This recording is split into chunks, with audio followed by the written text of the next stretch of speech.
Hi, welcome to my presentation, 3 steps to increase your conversion rate.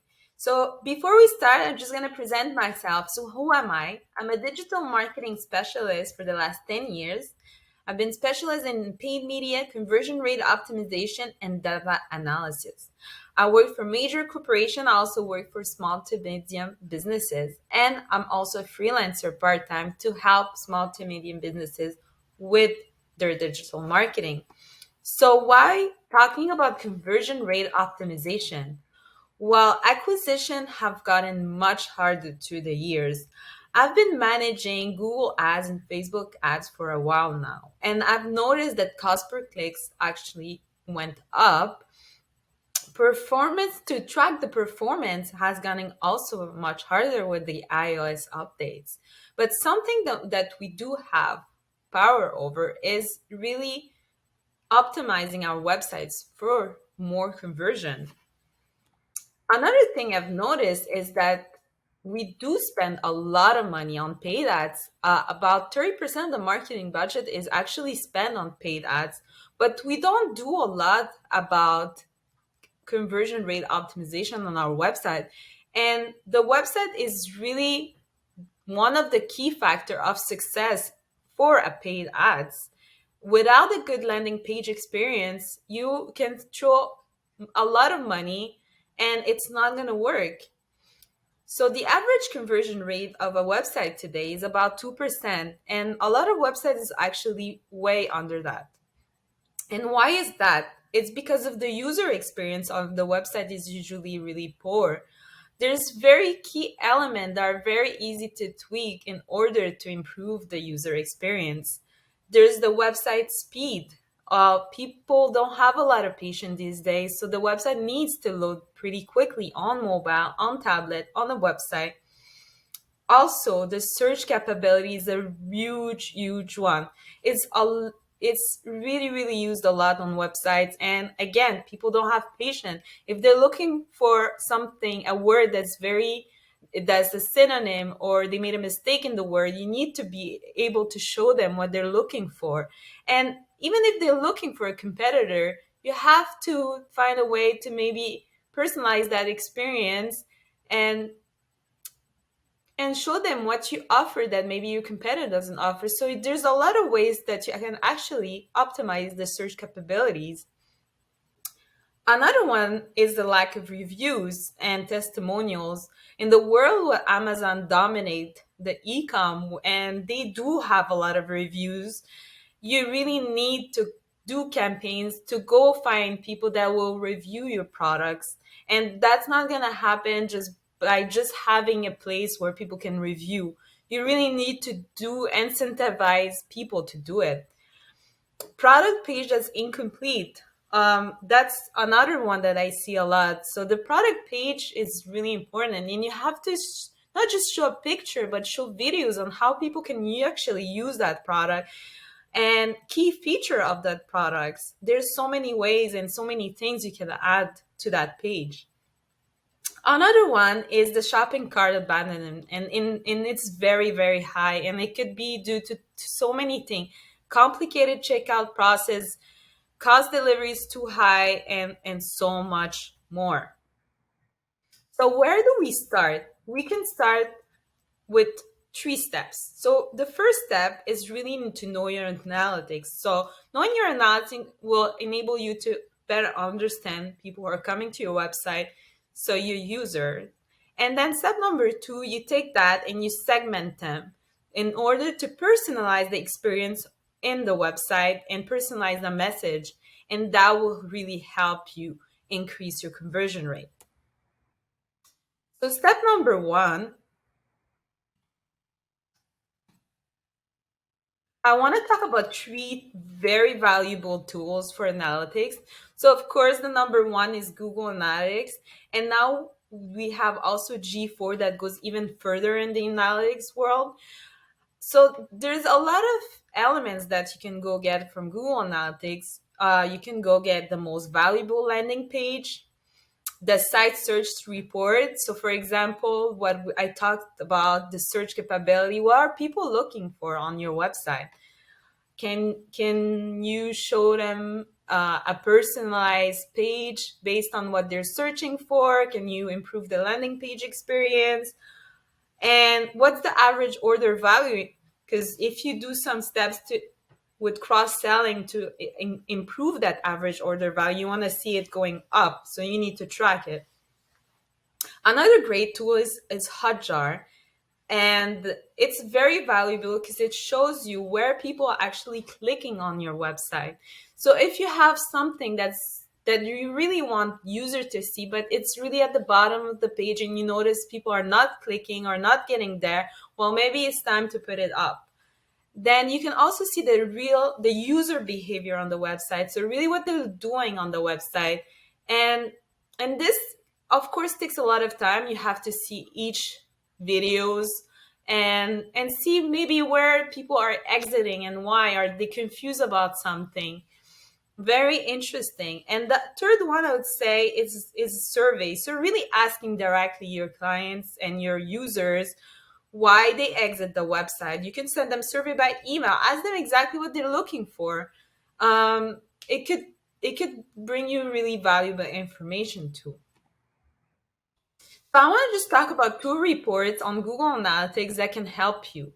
One of them is called converter versus non-converters. So you go and you segment on Google Analytics, you convert and non-convert, and you see what's the difference.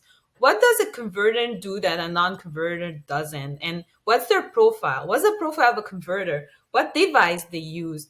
How many times they come back to the website? So all this can really help you. The other one is a funnel analysis, and it's new with GA4, and it's very, very interesting because it will tell you where people actually drop out in the funnel. So is it when they view the product page? Is it when they add it to the cart? Is it at the checkout? So this can also help you tailor where in that cycle you can improve key elements that could actually improve your conversion. So all of this, then you have to ask yourself this question: does your website help people in every step of their journey?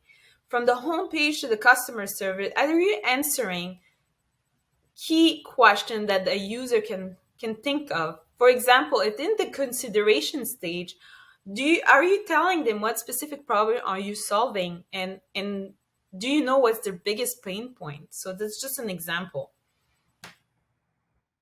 And step number two is to segment. So what is a segmentation?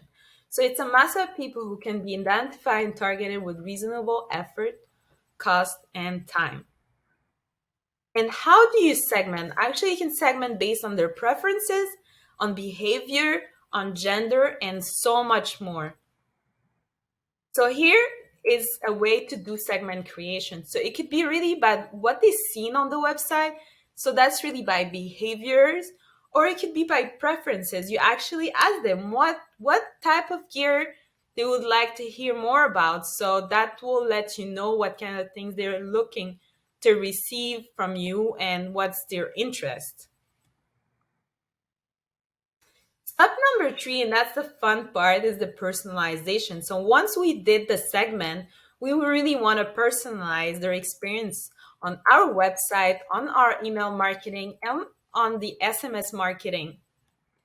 So for the website personalization, which is so interesting, and there's a lot of different companies that do that. Here I took an example of a company called Nosto, sorry. And what they did with a UK online retail called Function 18 is they actually went and gathered information about the user transactional event, his online browsing behavior, in order to personalize the homepage for each type of user. So, for example, if you're someone who shows more of an interest of a Nike shoes, well, actually the homepage content will be a Nike banner. And if it's more Adidas, then the banner that you will see is an Adidas banner. And I'm going to move this up. And that brought an 18% increase in the order value, which is huge. And that really is the power of personalization. And then we're just going to go to the next slide. So for email marketing, you can also do a lot of personalization based on segment. So you can use it by behavior. So for example, you can send emails kind of abandoned browse. So what is an abandoned browse? So it's a message that triggers when a visitor lands on any page on or product category on your website. So for example, they come to your website, they've seen something they like, but they didn't actually add it to the cart. And then you send them an email reminding them that they actually seen this product. Those are type of emails actually have a really good performance, and they have a very high open rate actually. What kind of things you can add in that email that can actually improve your conversion is you can add content that help their shopping of that product. You can also show them products that are very similar because you want them to come back to the website. Maybe that wasn't the exact product they were looking for. Maybe they want more information. So that's one of the email you can send. Another type of personalization is abandonment cards. So this is something we see a lot. So it's ready to send to shopper who place an item in their shopping cart, but they leave without completing a purchase. So you send them in this reminder. And this isn't really high performing also email. It has a very high open rate. What can you add on top of just telling them, hey, you added this product on your cart but you didn't check out? You can add an offer. You can add reviews to let them know, hey, this product is very loved by a lot of people. So to incentivize them again to come back to your website and actually purchase the product. Now we can do that also with SMS marketing, which is not used a lot. Here I took an example of a company called Attentive. And this can really improve your conversion rate and drive incremental sales because it's personalized text, and the difference between an email, a text is read 98% of the time. You see it right away. And the type of message you can send is exactly like an email. So you can send welcome series, cart, browse abandonment, post purchase, when the product is back in stock. And the type of segment, and the type of segment, it could be new subscriber, it could be prospect, it could be repeat buyers. There's so many ways you can segment. Same thing as an email. So here are some examples that you can see. So we can see a segment for category specific browsing behaviors. So for example, you see that this user actually, he look for sneakers on the website. So you send them a personalized message saying our spring event is on and the perfect weekend sneakers are now 65%, $65. Take an extra 30% off more. So that's just one example. You can also do it more interactive like we see in the right. So you can ask them question, what's their favorite brand of sneakers. So if they say Adidas or they say Nike, well, you know what to send them next. So all this is example of personalization, and personalization is really key to improving your conversion rate on your website because it improves the user experience.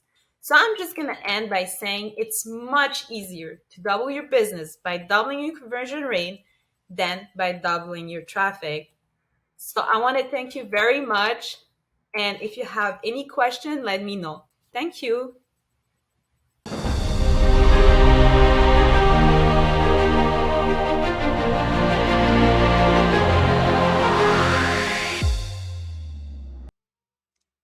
Hello, digital nomads, marketers. I'm so delighted and happy to be invited to the European Digital Week for e-commerce track. And I will speak about something different, something with the latest innovations and R&D. It's about machine learning, AI, and a different kind of automation. So the topic now is to be like Amazon, or how to apply latest learning models on e-commerce without a developer. The presentation is scoped and is aimed to the marketers with understanding of different marketing tools.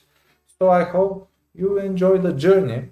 And let's start. Who am I? My name is Sergey. I'm working with the data and modeling for the last 15 years. Uh, I jumped into e-commerce sector. Before that, I was in banking, marketing, and telecoms. In 2014, in 2015, I'm one of the organizers of Data Science Society, where the main driver is to promote open innovations and work in that direction to make AI accessible for everyone. And that's one of the reasons once we started the shop up with our focus in retail and e-commerce to make innovation accessible for marketers and to be able to use it. We were working in different products. In 2020, we started the Catwing, which is an AI platform for e-commerce. And that's why we have the agenda is I will show you about the story behind, about the something which I want to stress your attention on is about the data pyramid, different providers, and one of the solution and the example which can be given. So I start with a story. We all know the competition is rising.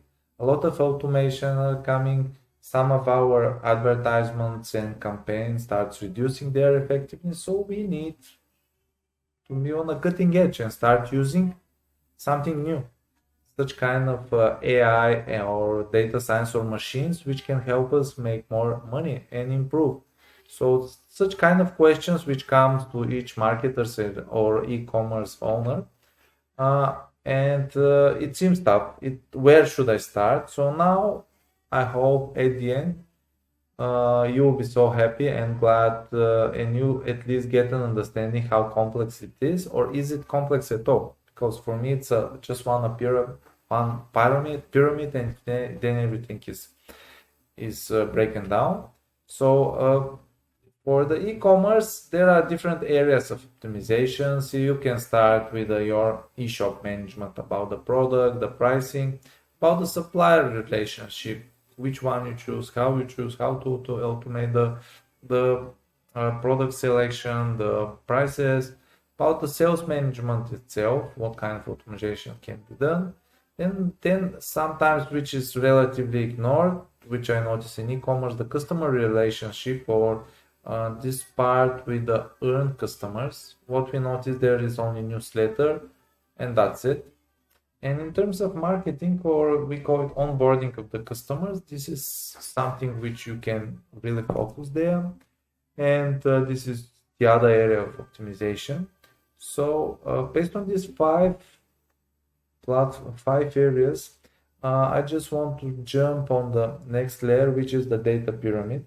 Why it's important, the data pyramid? Because we know 20 years ago that everything needs to be tracked. So we have a lot of data which is in silos. It's the first layer. Then we need to link that data, combine it. And then the next layer, master data management and governance, we need to clean it, make it qualitative. At the end, it comes to reporting. And after that, after all these efforts are done, then we can start making data science. Normally, this is the data engineer for the first three steps who is working, and the next one is it can be data scientist, BI, data analytics, or different kind of role which can be used there. Something what I can recommend here is that what are the data sources. Normally we will start with the foundation of the data sources. We have the ones which are from the website. I mean, the pictures, the images, the availability, the descriptions, the orders which are happening there. We have also something like customer behavior, which is very similar to customer analytics, what the customer is doing. Then information about the social platforms, about your Facebook ads, Google ads, what's the performance of the different campaigns. And we have the last one, which is the probably, I mean, there are many others like your CRM, like external systems, like different mailing lists. And here for the targeting platform, we use emails, SMS messages, or campaigns. So this is the foundation of the layer. And then what it comes is the customer data platform. The customer data platform is the concept which combines, as you can see, from the different sources and fill in the information about the customer. Once that customer make a purchase, now they have the information before that, what he was doing, I mean, based on the information, what is his interest, and all this data then is transferred to a database. So the customer data platform look into that is a integration layer where we combines different sources and then store it into particular database. It can be BigQuery of Google, or it can be Redshift of Amazon, or whatever you wanted to. So overall, customer data platform covers the main three areas. In terms of providers, it's very dense there. I mean, Customer Data Platform Institute, and you can find a lot of it. Something what I can add here, that there is even an open source Apache in Apache toolset in a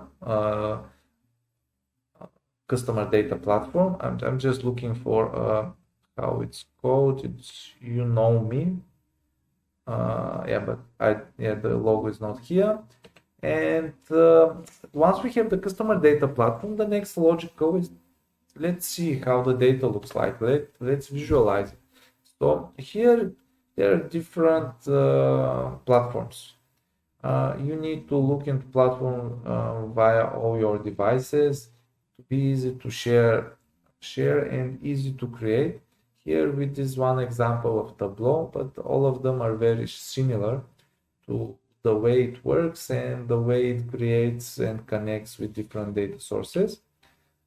Something what I can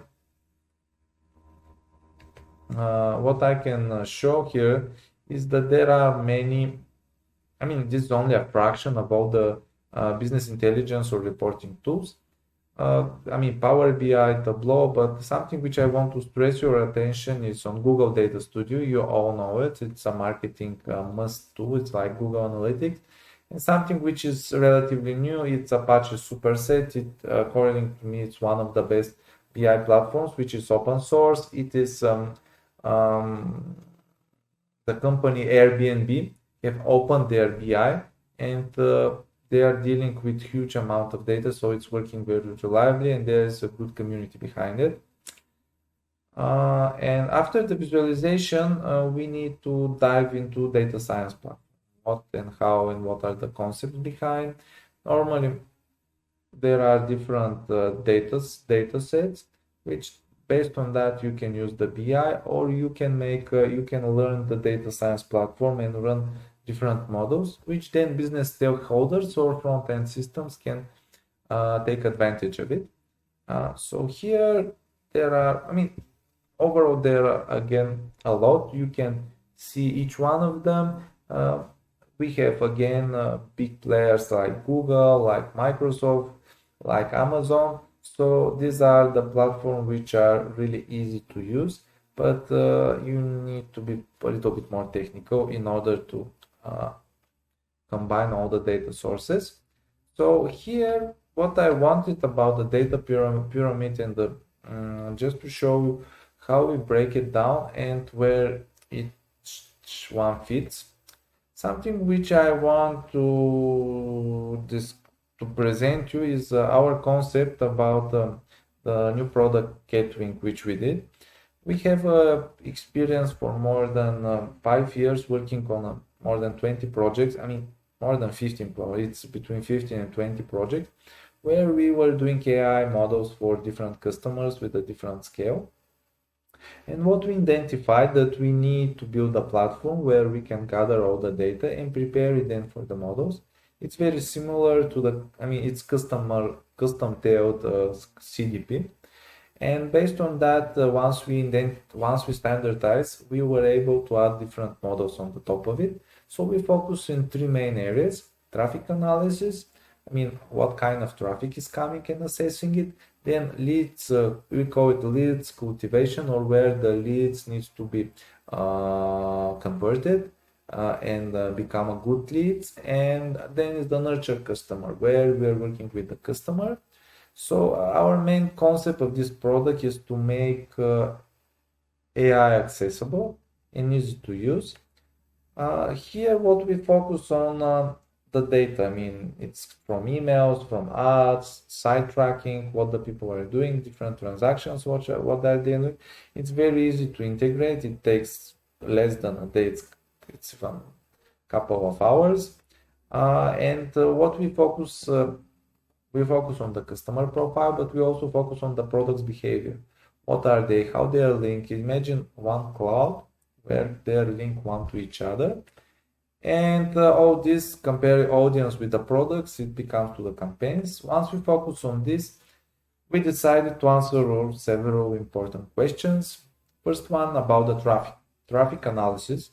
So we focus on to understand where your traffic comes from, which is more reliable, which is quantitatively more effective. What are the content? What is the expected traffic load and quality in order to provision the logistic and warehouses? Where and how to optimize your advertising budget. Sometimes people don't know where, if they play with them, if they change something, how it is going to reflect on the revenue in the end.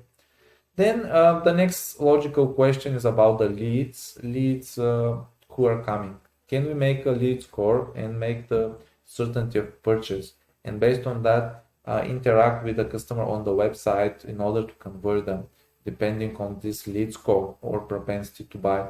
Where are they reaching? What are they doing? What are their relevant products? Can we, for particular leads, provide them products or something at the right time, or when there is a high propensity to have interest to purchase? We're not bombarding him all the time. What is the best offer, but based on their interest, not based on some other metrics. Something else is about the customers and nurturing their customers. Do you segment them? Do you know their interests? Do you know their behavior? But it's what they're doing on your website, where they start. Do you make a segmentation based on their lifestyle? What is the best product? What can we identify when someone is going to churn and return it? Do you know who are your customers and interact with them on social channels? One of our customers in UK now starts a campaign with their loyal customers, but he knows which one of them. He knows their names, where they and who are they. So these kind of questions were so easy to answer we are able to do that very easily. Some of our customers from UK, USA, and within the region in Balkans. So overall, I just to mention that as a conclusion, I hope that you will understand this pyramid. You will remember it, how it goes, and how complex it can be, or simplified if you're using one CDP or and then a model, something for the model, or if you're using our solutions, our solution K-Twink. So I want to thank you for your time. There were questions. Okay, Sergey, you mentioned that the other are very expensive. What about? Can you tell us about the pricing and how the shop-up works? So we decided to work. Okay, so it's a very relevant question. Shop-up itself, we scale based on the quantity. And what we did, we standardized the data, and then the models itself, they run rapidly and they don't need to reconfigure. So here we are saving based on this, that it's not like a custom projects and redesigning and all this. It's just plug and play model, and you only pay for the processing. Once we make a processment, then the results are coming. So That's why our pricing is based on the models. So if you use more models, there are more computations, more data is stored. So we're trying to splitting it based on the data and based on the models which are used. And the main difference that we are not focused on the big companies, corporations. We are focused on small and medium online stores. But yeah, if you have questions, if you want to experiment, or we can give you advices, no matter it's going to be to start your journey with us or with someone else. You can schedule a call, so just give us uh, just visit shopup.me and request to have a chat. So thank you, stay tuned, and be in contact. Bye.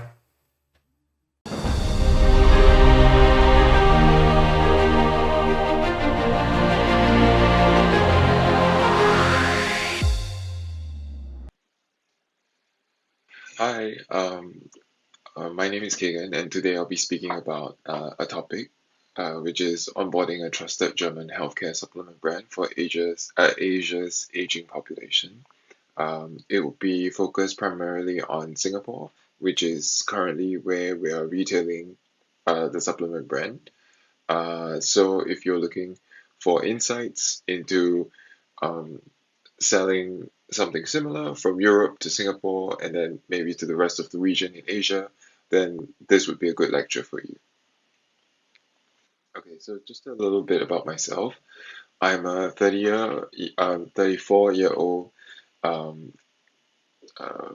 man, Asian Chinese male. I have a degree in business, a diploma in communications, and I have 10 years of working experience in companies across the board. I own a brand, Crazy Batman, which is an e-commerce and vending sports plus health retailer.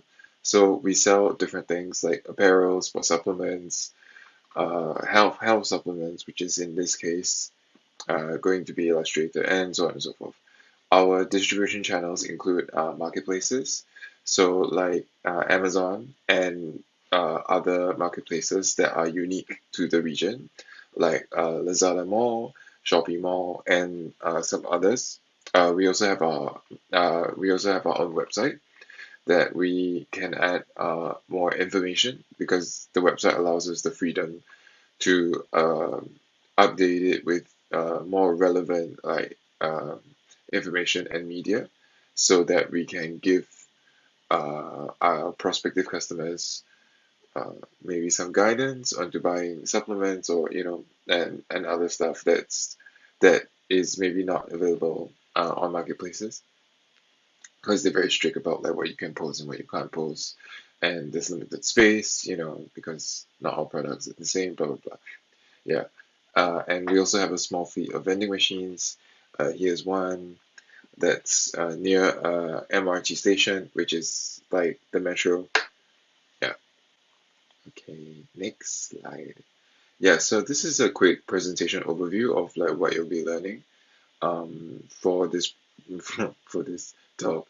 Yeah, so first we'll go over Southeast Asia and Asia and like APAC markets overview. So like why you should come here, and then access through Singapore because that's where my company is based in, where I'm based in, and yeah, and then a little background about the German healthcare supplement, like who they are, their brand, their products, their uh, their prospective customer, and also a nice, also like how we are selling it because like we're a retailer, but and it's not the typical make. We'll go into that later. The considerations when onboarding, so like import requirements and regulatory compliance. So like because yeah, marketing support, shipping concerns, domestic packaging and shipping, export requirements. Once you've got it into Singapore, then like, are you going to use Singapore as a base? Are you going to ship it directly to the countries for future expansion, so on and so forth? We'll just go into that later.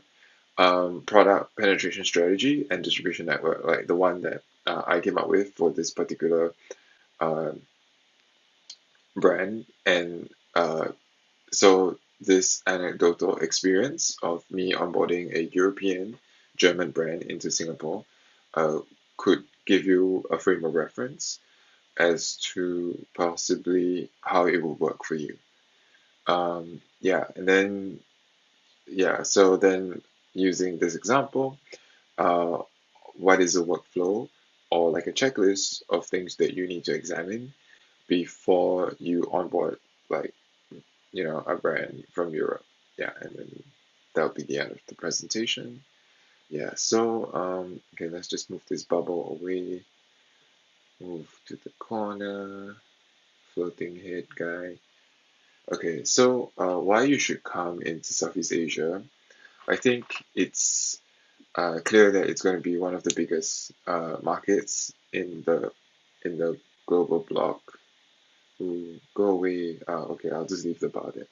Yeah, so like the growing middle income bracket will be driving more consumption, and it's quite a populous area. The growth forecast expectations by the IMF, the International Monetary Fund, is going to be 75%. Not uh, counting the COVID variant and the fluctuations that it will bring. It's very diverse. In terms of like language, culture, religious affiliations. Yeah, and it's yeah, even in like for example India itself, like it's already so diverse, even though we their nationality and their race is Indians, generally speaking. Yeah, but then within India there's like dialects, there's religious affiliations that differ from state to state. Yeah, so I mean, if India is already so diverse, you can imagine how much more nuances there would be in Asia. Yeah, yeah. Then the good news is that it's a very tech-savvy population that's very familiar with social media. Most of the generation are digital natives, so that's good. Like even the older generations who were not digitally native have since adopted uh, digital native habits. Yeah, the domestic logistics network is not as well mapped out because of, you know, it's not one big country, it's a collection of many, many countries. And so the transportation links are not always as strong when moving goods from one country to the another, or like moving goods through countries. Yeah, because someone landlocked and yeah. Wealth and consumption is mostly concentrated in the capital cities or the larger cities because it's so big. Some cities, like for example in China, are considered tier one cities. They're usually along the coast. Yeah, and they're just bigger cities. They have like better paying jobs. The housing's more expensive. The consumption is usually higher, and the wealth usually concentrates there. Fraud is quite rampant when compared to like European or say Western nations because the regulatory and compliance framework and enforcement agencies are not as established as our Western counterparts. Yeah, and also the ability to combat misinformation is largely weak, except for China and Singapore, and like maybe in other countries like New Zealand's pretty good. Yeah, I mean like it varies, but Singapore and China like they have laws and like enforcement rules that act pretty swiftly. Yeah. Next. Oh, okay. I just have to click it and it'll go away. Oh well. Okay, so in this particular case study, because we're talking about a health care supplement that is focused on sort of providing nutrition and supplementing nutrition and specially formulated supplements for particular diseases. Yeah. So I think it would be useful to understand what Singapore's aging population is like. So if we know who are the users of the product, we have a better sense of how we would, go to market and uh, stuff like that. Yeah. So as of 2021, which is this year, and if you're seeing me from the future, hello, 14% of Singapore's population is above 65 years old. So that's kind of the gauge that we are going to use to determine who is elderly, and that's going to be above 65. Yeah. And then in year 2030, which is only 9 years from now, 25% of our population is going to be above 65 years old, and that's quite a ramp up. Okay, thank you for your update, but please go away. Oh no. Okay, yeah. With the elderly, so the people above 65, usually a family member who is single is the primary caregiver of the family as they age, usually, but it's not always the case. And since this caregiver who is single is unlikely to have any children, so the aging population growth rate compounds. And also, Singapore has a long life expectancy with an average adult living up to 83 years old. So like you might be elderly when you're 65, but um, because the life expectancy is 83, so the people who are in that particular age segment or like increases because yeah they live longer. So, with 1 out of 4 of every Singaporean citizen being above 65 years old by the age of 2030, what are the needs? And who's the caregiver? Who's going to be buying uh, the healthcare supplements for them? Is increased home care required, or is it going to be, is there an alternative to care? Will there be a supervision of daily activities of living? So daily activities of living, I think there are like six, and if you can't do three of them, like eat by yourself, like clean up after yourself, like bathe and go to the toilet, or like yeah, you require assistance walking, that kind of thing, like daily activities of living.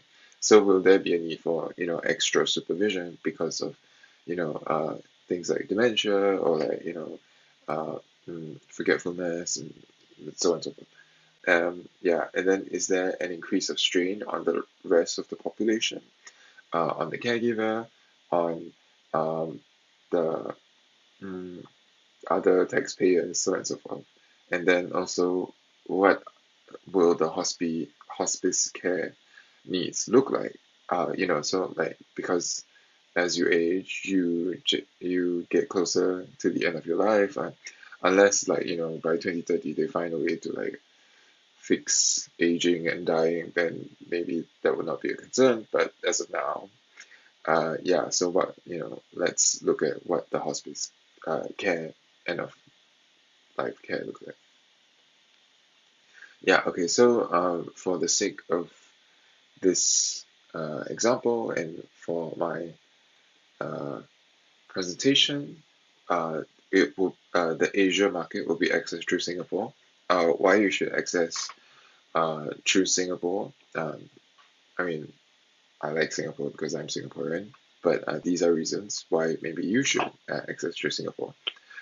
We have good banking. I can't find the song cause I'm seeing. Shh, quiet. Uh, we have good banking. We have good regulatory and legal structure. So if anything goes wrong, uh, there's a standard set of solutions that you can trust us, which is the next thing to apply. It's easily accessed by physical travel and have good ties with regional partners. So the Singapore airport is very well linked to the rest of the world. So you can fly in and fly out very easily. And as of this presentation, I believe we have vaccinated travel lanes with like 50 countries. Yeah, so even in a pandemic, you still can come like relatively easily.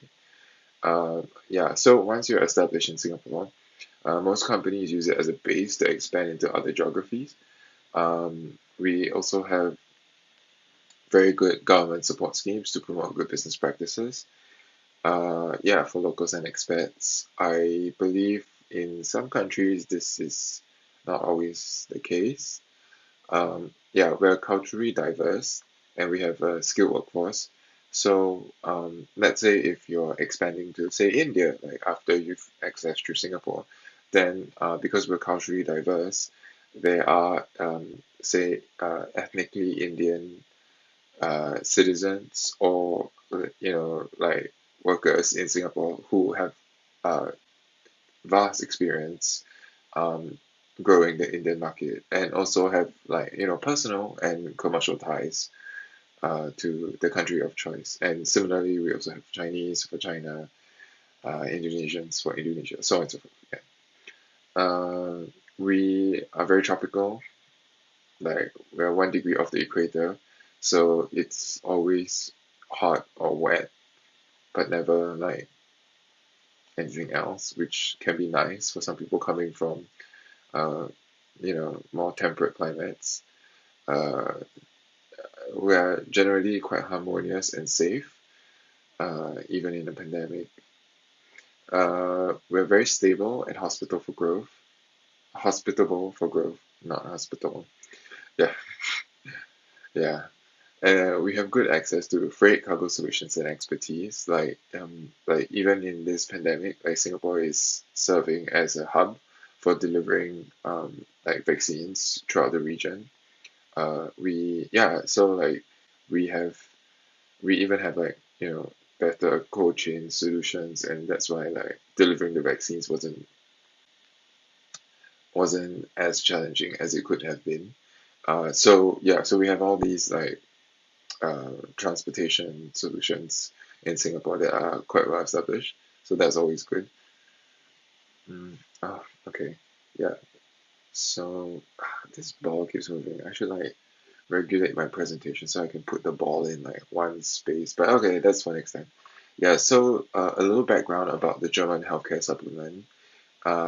Basically, I'm sorry if I butcher this, but it's Fresenius Kabi. They're a German like MNC. They're huge. Their revenue per year is like in the billions. They're a global healthcare company that specializes in life-saving medicines and technologies across the board. They have different um, business units and product verticals that cater to different things, but they generally treat critically ill and chronically ill patients. Yeah, and I think their philosophy is caring for life across all their, business units and product offerings, which is always nice. Um, so the Freshly brand of health supplements and nutritional feeds are the things that uh, that my company Crazy Batman is selling, which I know it sounds a bit weird, but just go with me. I'll explain it later. Um, we carry their oral nutritional supplements for special conditions and standard nutritional supplements. So special conditions are uh, basically like diseases that the supplement has been specifically formulated for. So, like for example, they have a supplement called renal, like yeah, never mind. So renal specially formulated for renal impairments like kidney failure or I don't know, like just conditions in that space. So like the profile, like the protein is like lesser and less taxing on your renal system and stuff like that. And then they have one for like diabetics, which is called DBAN and so on and so forth. And then they also have like standard nutritional supplements, which are catered towards uh, providing nutrition, but through like a feed, like a liquid, like drink. Yeah. So these nutritional supplements are either given to patients in hospital as a kind of like a way to supplement the diet, and then when they go home, like go into a community care or home care setting, they would sometimes doctors recommend that they stay on the supplement for, a course of their rehab journey, their rehabilitation journey. So then they would need to buy it, but then where would they buy it? Because traditionally that's not really available, and that's where we come in, like to uh, fill this particular retail gap in the market.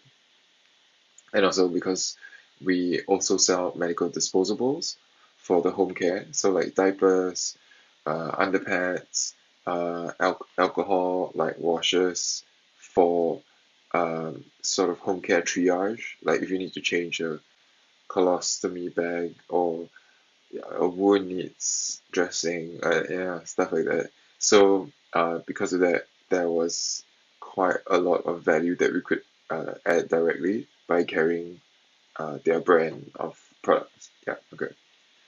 So that's some background. Okay. Again, we have to move the bubble. All right.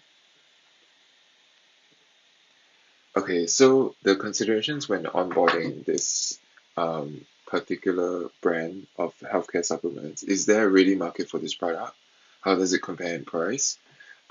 So there is a ready market for this product, but there are existing competitors, and this space is actually quite saturated.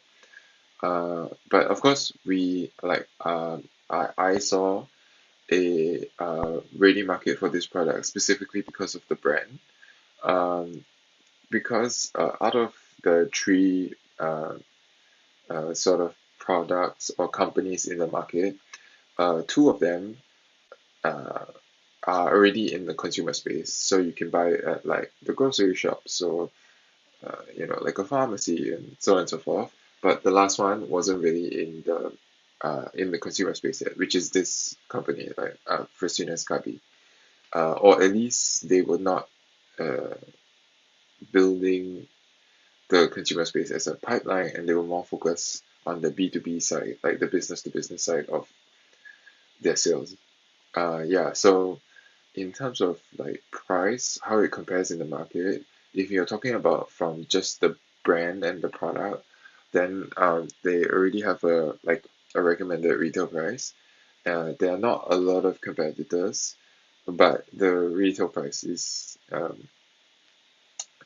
established by the existing competitors. But because there's not so many competitors, we could maybe sell it at a small premium for a service which is like reliable delivery, or like delivering like in larger quantities, which most traditional pharmacies don't do because they're not like really e-commerce players. They see e-commerce as a like a value add, but not as yeah, so sometimes they can't ship like bigger orders. Yeah, so we've like shipped like 10 cartons or like 20 cartons before to just like one customer, because these like the product is a bit different. Like it is a supplement, but it's a supplement to possibly every meal that you have. Um yeah, and so then it becomes a bit like a specialty food and not really as a supplement. And sometimes like you just like the taste of it, and you just want to drink it in replacement of a meal. You know, because not every day is a good day. Yeah, so there's that. And yeah, so and sometimes they just don't have the appetite to eat, and especially if you're recovering from like some very serious illnesses, you don't even have the strength to eat. So like having a drink to act as a meal replacement, but also give you the necessary nutrition you need for your rehabilitation is very important. Yeah, so in terms of a ready market, we know that we have an aging population. We know there are three brands on the market, and we know that the price is somewhat established, but we can charge a premium for like the service that we provide, which is shipping in large quantities and making sure it arrives safely. Yeah, so then what is the customer flow and who is the actual buyer of the product? So from what I understand, usually it's the caregiver that's doing the buying, because like if you're sick and you're like not even in a good shape to be doing like daily activities, I don't think you'll be like shopping online for your nutritional feed. So like so far, like all the caregivers have been buying the product, but the people using the product are not the purchasers. So we need to take note of that. Um, yeah, so what are the unique situations in retailing healthcare products that would give us a unique selling point over the competitors? I think I like touched on this previously in my first point, where I elaborated that we have an existing customer base that might not um, be aware of supplementing for health conditions, um, that we already sell stuff to the medical disposables. So like there's an opportunity for us to provide some education about supplement opportunities that could aid their recovery and strengthen them for um, future possible like illnesses. And also I believe like in a pandemic it became more apparent that they need to take better care of themselves, because some of them might have underlying conditions and that increases their risk of um, mortality. Yeah. So because we sell home care and we also sell sports supplements, it gives us some space to educate them about health supplements. Yeah, which I found quite interesting, but also it poses challenges. Yeah, then also like when onboarding this brand, like I was thinking like, oh, is there stock photography for like the pack shots and at least three per product, because um, some channels require at least three images of the product so people can get a good view. And then are the barcodes registered? Are there qualified leads being funneled into our sales pipeline? So like that means like will um, like doctors recommend this product?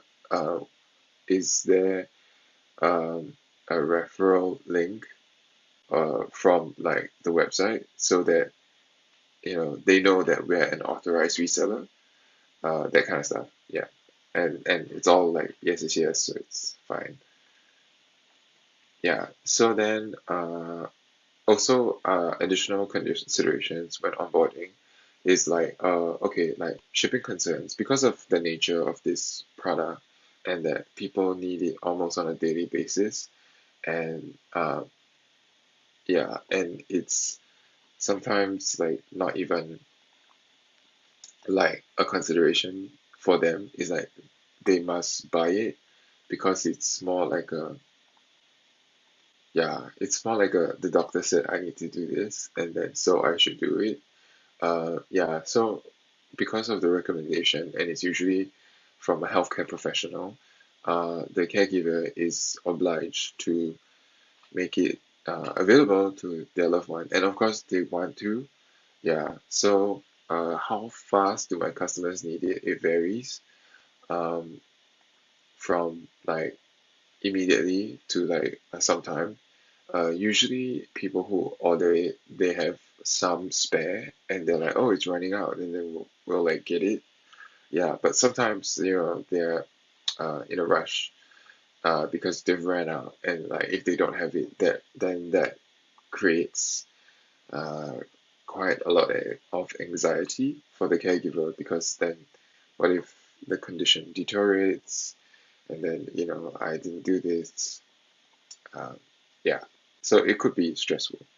So the faster the better, but you also need to make sure that uh, the correct amount, flavor, and product arrives on time. And if you look at, say, our listing in this description, you'll see that we clearly label like D-band, which is for the diabetics, at what um, like quantity and volume and the possible flavors that they choose, and then they go over to like the size and flavor, and then they just pick whatever they want. And because currently we are still sorting out logistical arrangements, and we don't really have a good sense of what to keep in stock, we have applied a just-in-time model for this particular supplement before we can get actual data on like what people buy regularly, and then we can stock it. So right now it's on pre-order and it ships in 7 days, but our turnaround is like 3 days actually. Yeah, from like the order to delivery to the customer.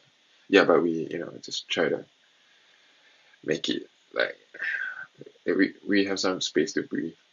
Yeah, and also like at what volume or like stock uh level should we provide?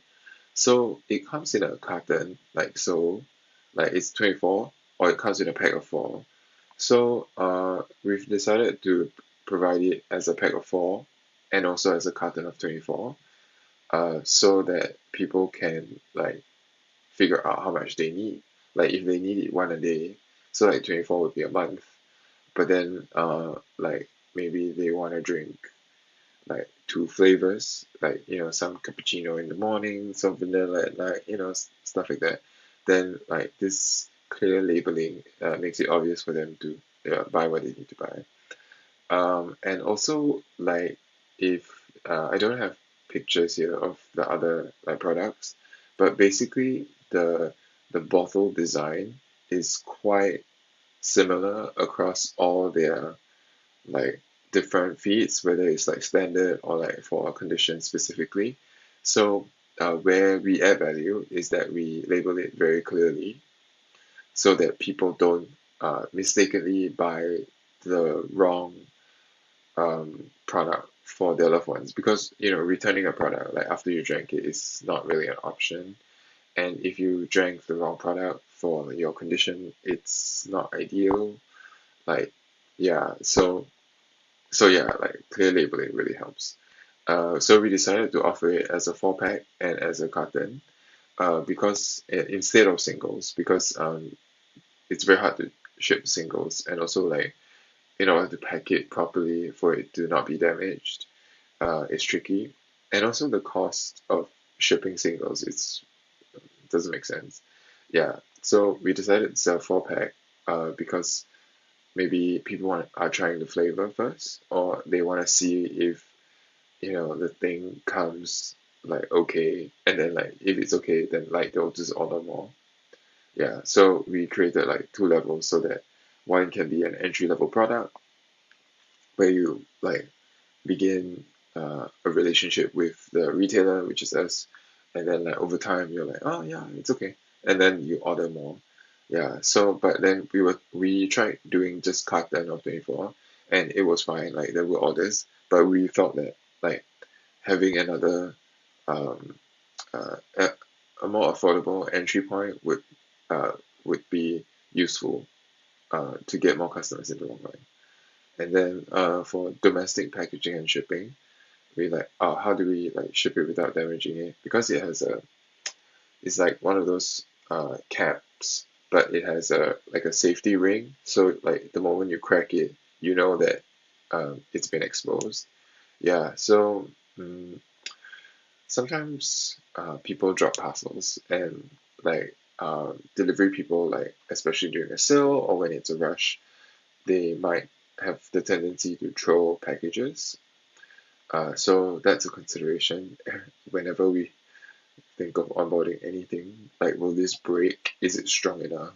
Yeah. And then like weight and volumetric conditions when doing promotions, because like a very popular promotion is like free shipping. Yeah, so we need to like do the cost to understand like where we can make the price attractive. Yeah, and then marketplace versus grocery options. Um, yeah, like do we put it in a marketplace where people are just buying like maybe products for their specific needs, and then like grocery options as like they're just doing like a weekly shop, or like a like a shop for like the things that I need in the household.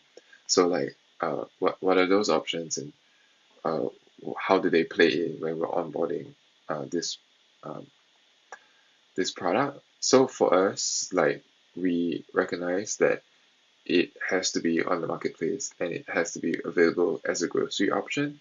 But because this is the use case of this product is very specific, so when you're going into modern trade, um, you are basically like buying into the opportunity to sell it to somebody who comes into the grocery store. So like if the use case is so specific, but the cost of listing and placing is so high, then you have to, really make sure that it moves. And because this space already has two competitors that are um, more established and have very strong marketing and branding, uh, so we need to take note of that when going into grocery. Yeah. And then margin management if third parties are involved. So like because we're a retailer, we're not the distributor, we're not the manufacturer. So like on our end, the margin is already rather slim. And if we get another person involved, like is it really worth anybody's while? So like if we put it in, a supermarket or stuff like that, like how then do we price it so that it makes sense for for the customer to even want to buy. Yeah. And then like export requirements like shipping through from Singapore, shipping directly like from because it's manufactured in Germany. So like if we ship it to Singapore and then we fly out, or like we ship it directly to the market, and like if it's directly to the market, then new entities have to be registered, like uh, companies have to be registered. Yeah. So those are all the considerations when thinking about onboarding this particular supplement. Yeah. So actually, like for supplements, you there's not much consideration because for export requirements because it's very clear like most countries don't let you trade like ship it from one country to the other. So you definitely have to ship directly. There are possibilities of customers picking the product and carrying it back home. That is okay as long as the customer takes owners of it and ships it themselves. Yeah, so because medical um, tourism or concierge services in Singapore is quite established. People do fly in to um, get checked out on. So yeah, that's something that we will be looking at. But yeah, but I mean, like if your product is not medical and it's not a supplement, then yes, these are export requirements that you need to think about. But in this particular use case, they're not really key considerations. Yeah, yeah, okay. So so I was telling you about like how the bottle looks very similar, but they cater to very different conditions. So we're in the process of making the listing clearer. I need to move the bubble again. Move bubble move. Yeah, okay. Basically our product penetration and distribution network strategy is to place it on Les Mall and Shopee Mall and Amazon. Uh, Basically, they're like the Amazon of Southeast Asia, both Les Mall and Shopee Mall, and also on Amazon because we want to see if there's interest of like people to buy this product overseas, and if you place it on Amazon, we might not be selling it right now, but we can track the data of like views and stuff, and that information will become meaningful in the future when we decide to exercise the option of exporting it.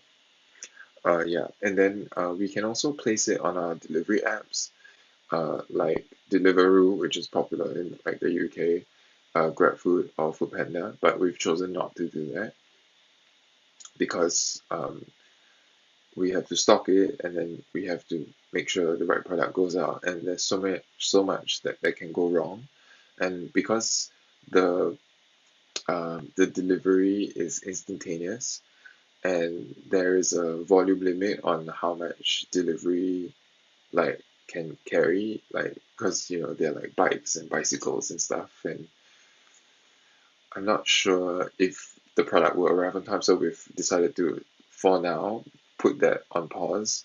And there's also this other marketplace called Qoo10, which is like a deal, like it's like a Groupon sort of like marketplace where like people go there, they look for deals, and then if a deal is good enough, they buy.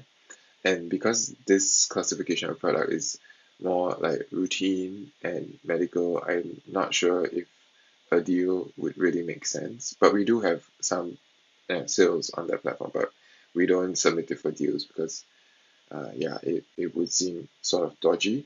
And then there's like another marketplace that I forgot to put in the presentation that's called Zalora, which is a fashion like marketplace. I think like when people are shopping for like clothes or like a new look, I don't think they're in a space of thinking like, oh, I'm gonna like buy like health supplements for my terminally ill like loved one. Yeah. So we've decided to just like not put it there for now. And then our own website where we can put more information. And for the grocery channel, we've just done Redmart. We're in the process of doing Redmart. But Redmart's like a digital, like a online grocery place. It doesn't have any physical stores. So the delivery chain has already been optimized for e-commerce. So and also like our store is well established. So yeah, so that was a natural fit. Yeah, so this is what we've decided to go with for this particular product. And I've just kind of like talked through my considerations of like why and how and like prospectively where I would put the product. Of course, when you are making the decisions, like hopefully my insights will help you. I have to move the bubble again. Move the bubble. Oh, the bubble won't go down. I'll just put it here. Will you go down here? Oh man. Okay, let's put the bubble up here. Okay. Yeah, so when onboarding anything from like Europe to like Singapore, with the aim to export in Asia, I think this is a good checklist of considerations. So like before you even onboard it, like ask yourself these questions regarding the product that I want to onboard. Is there a market for this product? What are the import requirements? Is there marketing support from the brand principal? What are the time and space concerns regarding like shipping, packaging, stock keeping in the country of sale? For this particular product, shipping and importation wasn't really a concern because they stock it and fulfill it locally through a third-party distributor. So yeah, the importation wasn't really much of concern. Is there an export market for this product once it's imported into, say, Singapore for market expansion outside of the index country? So like, oh, okay, like, is there a need for this product in like Malaysia or like Australia and so on and so forth? Are there existing retailers or people selling this product? And if there are, like, is there a point in opening that market for your particular business? Yeah, so on and so forth. Okay, and then like, what is the distribution and market penetration strategy that you would apply to this product, having you know answered the previous questions? And then I think last of all, this is the question that I feel is most important, is that how do you add value for this product? Because I'm a retailer for this particular product and I'm a distributor for some other products. So like as a retailer for this particular health supplement in Singapore, how do I add value? And from for me, I think it's like we uh, always give good serviceability. So like if you order it, it'll come. Usually the right thing comes. More often than not, it does. Yeah, of course, sometimes there are mistakes with all things. And also, like, we have 15-day return policy because we're a shopping mall and a less mall, and that really helps with this product class because sometimes with the terminally ill, they might not uh, need the product anymore, and you have to be okay accepting a higher rate of return. Yeah, so like I think like once a week or like once a month or maybe more than that now with the sales that's growing, we get like requests saying like our loved one is no longer with us, and we would like to cancel the order or like just return it or whatever. And usually we just say yes because like how can you say no? Yeah, so I think, and also we try to like give them some consoling words, and so those are the ways that we try to add value in this purchase or repurchase. Yeah, yeah. So that's the end of my presentation. Thank you for listening, and I hope me running through this onboarding process and using this um, um, health supplement would have has been useful for you in your onboarding journey. So I wish you all the best and stay safe. If you'd like to connect, I'm available on LinkedIn. Cheers.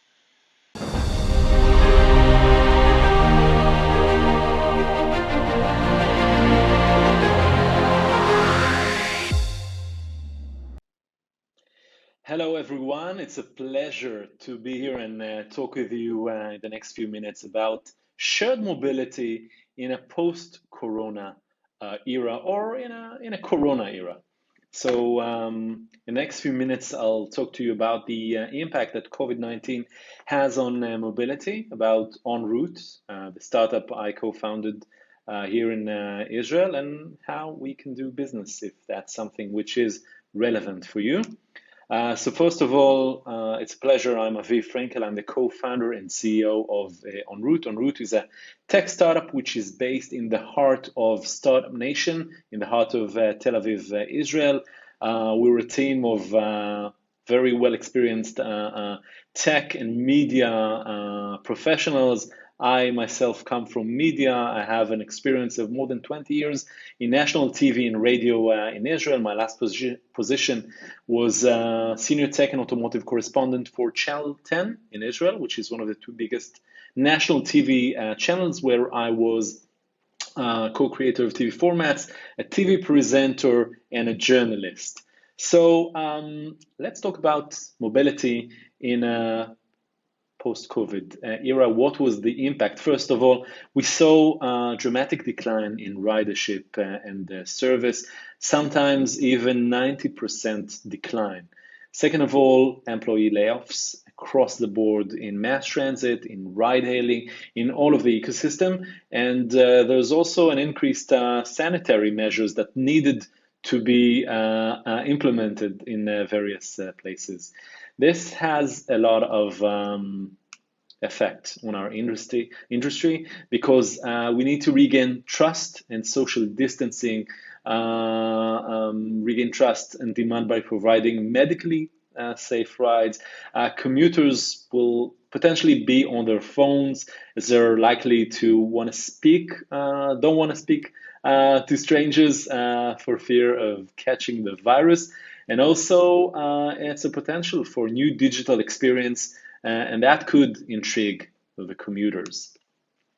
So this is a potential to prevent overcrowding during peak commute times. That's how data and connectivity can help us reduce hygienic problems of public transport and also improve the overall experience. And for the experience, that's where we come in. So we want to increase the value of public and private partnerships, and that's exactly what we're building. So we started our company with this idea, with this vision, with this future of self-driving cars. The fact that in a few years people will get into the car, say the address, and the car will start driving by itself.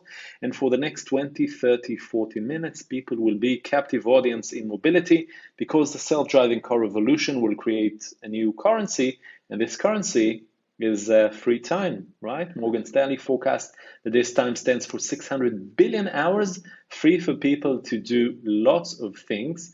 But we argue that already today, millions and millions of people are using self-driving cars that look like this. Because when you take a train, a bus, a taxi, or a ride-hailing car, you are already in a self-driving car with a driver. You have free time, you're captive audience, and the potential is huge because what do people do when they have free time and they're in mobility? Well, they shop. Apparently in the UK, 20% of all online shopping occurs every morning between 7 and 9 a.m. when people take a train, a bus, a taxi, or a ride-hailing car. That's more than $28 billion each year, only in the UK, only between 7 and 9 a.m., only in mobility, and the numbers are staggering. And this is what we're bringing. We have developed an SDK. It's a personalized interaction platform that enables mobility companies and passengers to shape the new paradigm of modern travel. So one thing we do with our SDK is to understand what is the context of the ride, where do people travel, when do they travel, with whom, and on the other hand, we're studying people over time to give them more than getting them from point A to point B, because this is something that our mobility partners do very well.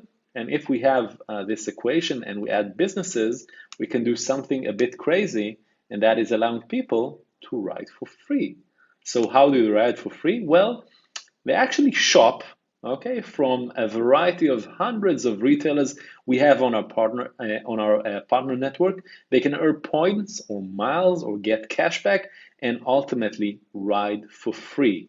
So this is the shopping platform. This is how it looks like. Imagine a ride start, and through the mobility app people are using to order the ride or to pay the ride, they get a notification. Listen, you have 20 minutes until you arrive. Why don't you use your free time? And with every product you buy, with a variety of hundreds of retailers, you decrease the amount you have to pay on your next ride until you get a free ride. We are using ranking and personalization. There's lots of heavy lifting in terms of technology and product to make it as seamless as possible and as personalized as possible. We're using extremely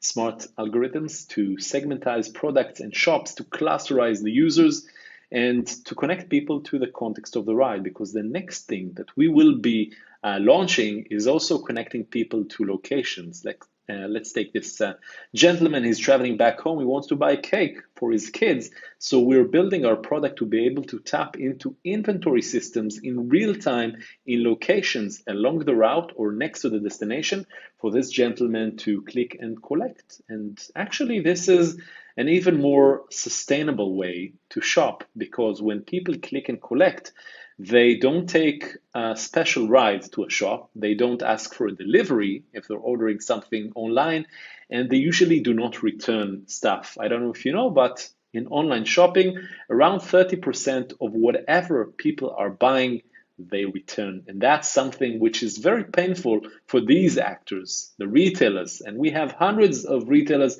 on our platform, companies such as Nike and eBay and ASOS and Best Buy and many, many more. And the way it works is that we have direct deals or deals with affiliate networks. And for every purchase passengers are making on our platform, we get a commission from the retailer, and that is converted into free rides. So mobility companies today need to diversify their revenue streams because revenues are down, ridership is down. Third-party services will play a key role in reshaping mobility, and we're connecting mobility companies and retailers or other third-party services, and users earn ride credits through in-app purchases, and that can increase ridership. So how can we help solve COVID's repercussions. First of all, our unique transport experience can increase ridership because we increase the stickiness effect to your service. Riders will also have more time to scroll through their phones due to social distancing. That's how it works. Riders can shop remotely, which reduces the risk of spread, and users can save money by eventually obtaining free rides. It's a gamified experience. So, a bit more than a year ago, we started working with our first mobility company. The first mobility company we are working with is Deutsche Bahn, the national rail company of Germany. We were part of leading mobility programs in Silicon Valley, in Europe, and in Asia. And we are launching now in the midst of COVID-19 in 2 new territories. First of all, in Singapore with ComfortDelGro. ComfortDelGro is one of the leading mobility companies in Singapore. They're a very popular taxi app. They also operate 60% of bus lines and 40% of metro lines. They're also very active throughout the APAC market and also Europe. And as we speak, we already launched another very interesting collaboration in Madrid with Metro de Madrid, which is the biggest urban transportation company in Spain. Also in collaboration with Banco Santander, which is one of the biggest banks in Europe. We also received a very prestigious grant from the European Union, the Horizon 2020 grant. This is basically because we can help make more sustainable shopping with our click and collect and also help revive city centers. So I'll show you a short clip of our collaboration in Germany. Here it goes.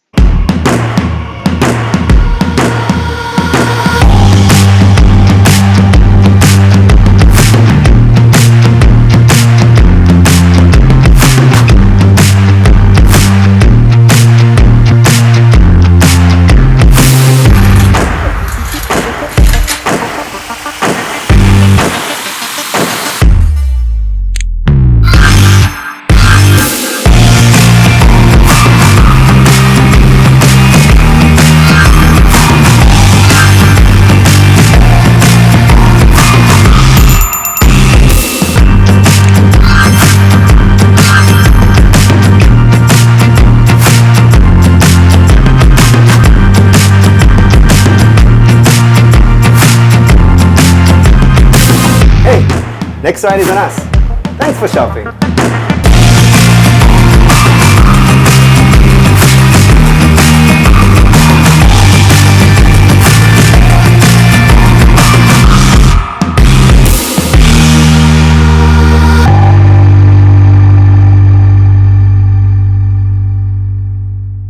So this started as a very interesting pilot. Now we're expanding it. So what's in it for mobility companies? First of all, we can help create a new revenue stream, especially now when revenues are down. We can create this stickiness effect, enhance growth through loyalty. It's a new experience for users, and basically we can help also mobility companies know passengers better through valuable data.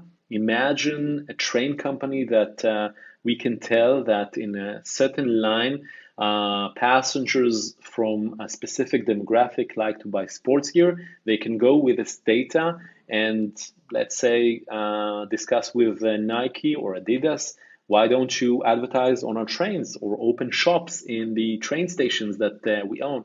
So it's a very monetizable data, and this is another thing we're giving. Here is what Deutsche Bahn has to say about us. I was asking myself, is that possible in only 3 months to put that great idea into action? Until the day before the launch, I was still asking me that question, and then on the day of the launch, it was so great that it worked. You take a train ride. If you shop online, Urban Outfitters, ASOS, you get the next ride for free. I think it's a good idea. Yeah? It is awesome. Working with En route was very successful. We had a very promising idea that turned out to be feasible, and we got very interesting and positive customer feedback. We had an amazing experience working with Deutsche Bahn. I mean, the level of professionalism on the side of Deutsche Bahn, either from DB Regio and from the DB Mindbox team, was amazing. Well, if we could offer to our customers, and that is 7 million people a day, if we could offer to them ride and commute for free every day, it would be an extremely boosting slogan, and Ruud is showing us how this idea can be put into action.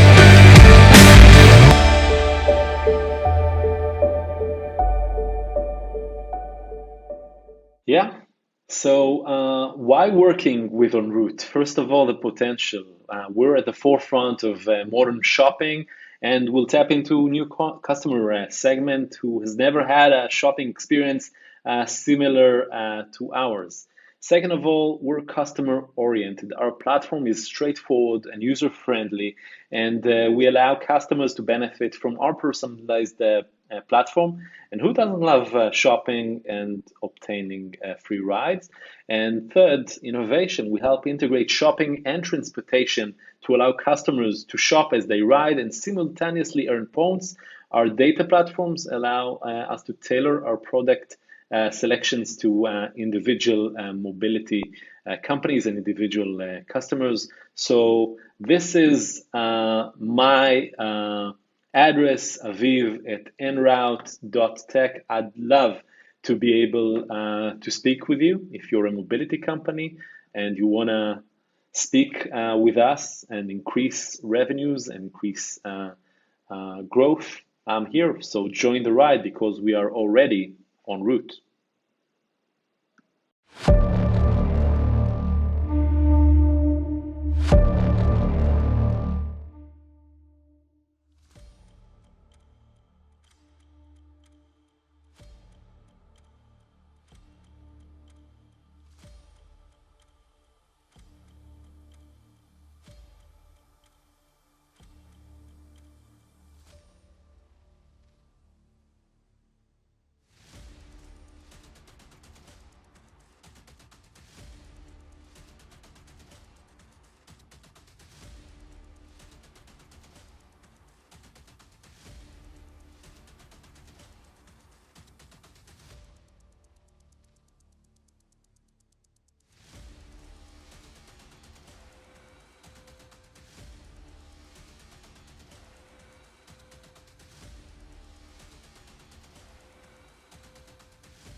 Hi, I'm Clarice Lin, the RI doctor who helps small businesses and online stores get on Google and YouTube. Page 1. Welcome to my presentation today. You can also find me on the various social media channels on Twitter, LinkedIn, my website claricelin.com. I'm also on YouTube if you want to get more resources about getting your Shopify store on Google Shopping.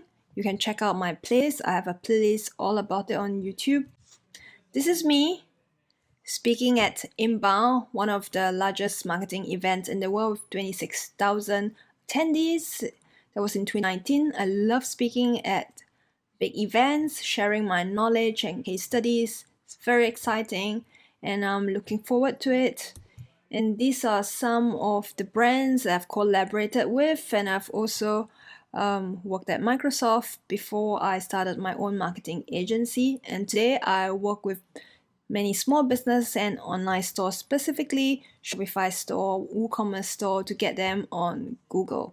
And today's agenda, I'm going to talk about what's Google Shopping and 10 top tips to get onto free Google Shopping listing. When I was helping many Shopify store owners to get their products listed on Google Shopping, there were many loops that I had to jump through. After you have gone through today's presentation with me, I hope you'll be able to avoid those mistakes that I've made and save you more time so you can spend more time marketing your products. And then if you have any Q&A right at the end. What is Google Shopping and how does it work? Some of you might have heard of this term called free Google listings, and it's the same as Google Shopping. So for some people, they might assume or presume that Google Shopping means you have to pay for ads, which is true, but Google also offers free listings as well. Before April 2020, if you want to get onto Google Shopping tab, you need to pay for it. You need to run ads. And then since then, from April 2020, that's when the pandemic started and most of us were working from home and people couldn't visit stores anymore in person. And that's when Google realized that if they want to get a share of the search traffic, trying to serve those browsers or shoppers to be able to find products and order online, they need small businesses or e-commerce stores to have their presence online and allow them to show their products on the shopping tab for free. By mid-October 2020, Google made it free for all the countries worldwide. If you are not in US today, if you're in other countries, you are also eligible to participate in this program. And what it means is once you have free Google listings, it means that your products could be found in Google search, image search, images.google.com, as well as on the shopping tab. So this is how the Google Shopping listing ecosystem looks like. Let's take a look at this. You will need to set up a Google Merchant Center account, a Google Ads account, and so that you can have your product information from your Shopify store being sent to Google. On your Shopify store, you need to install this app, free shopping app called Google.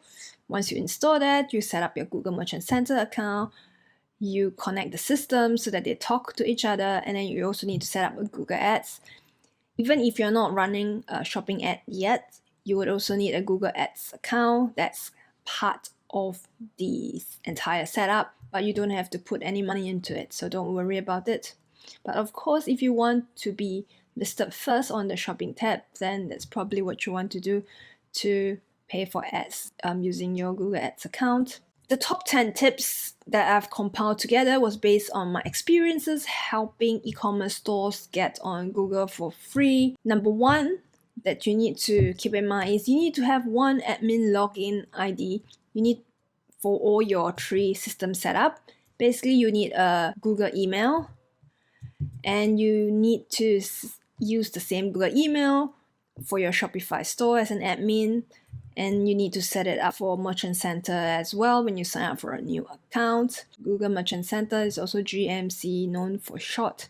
So that's also something that I've not included in this, is that if your online store also plan to have a physical location using the same admin login, you can also set up your Google My Business account to let people know that you exist. So that's really critical. And of course, you need to set up your Google Ads account regardless of whether you are running ads or not.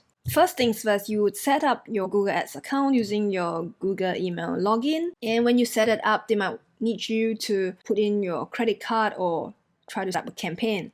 But you might be wondering, hey, I'm not setting up a campaign. What should I do?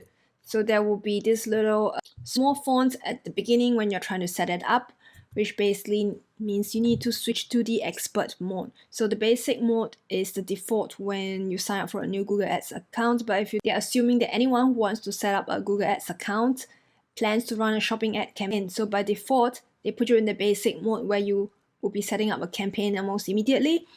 If you're just setting up a free listing, change it to expert mode right at the bottom so that you can skip the campaign creation and set up your billing details without actually creating the campaign.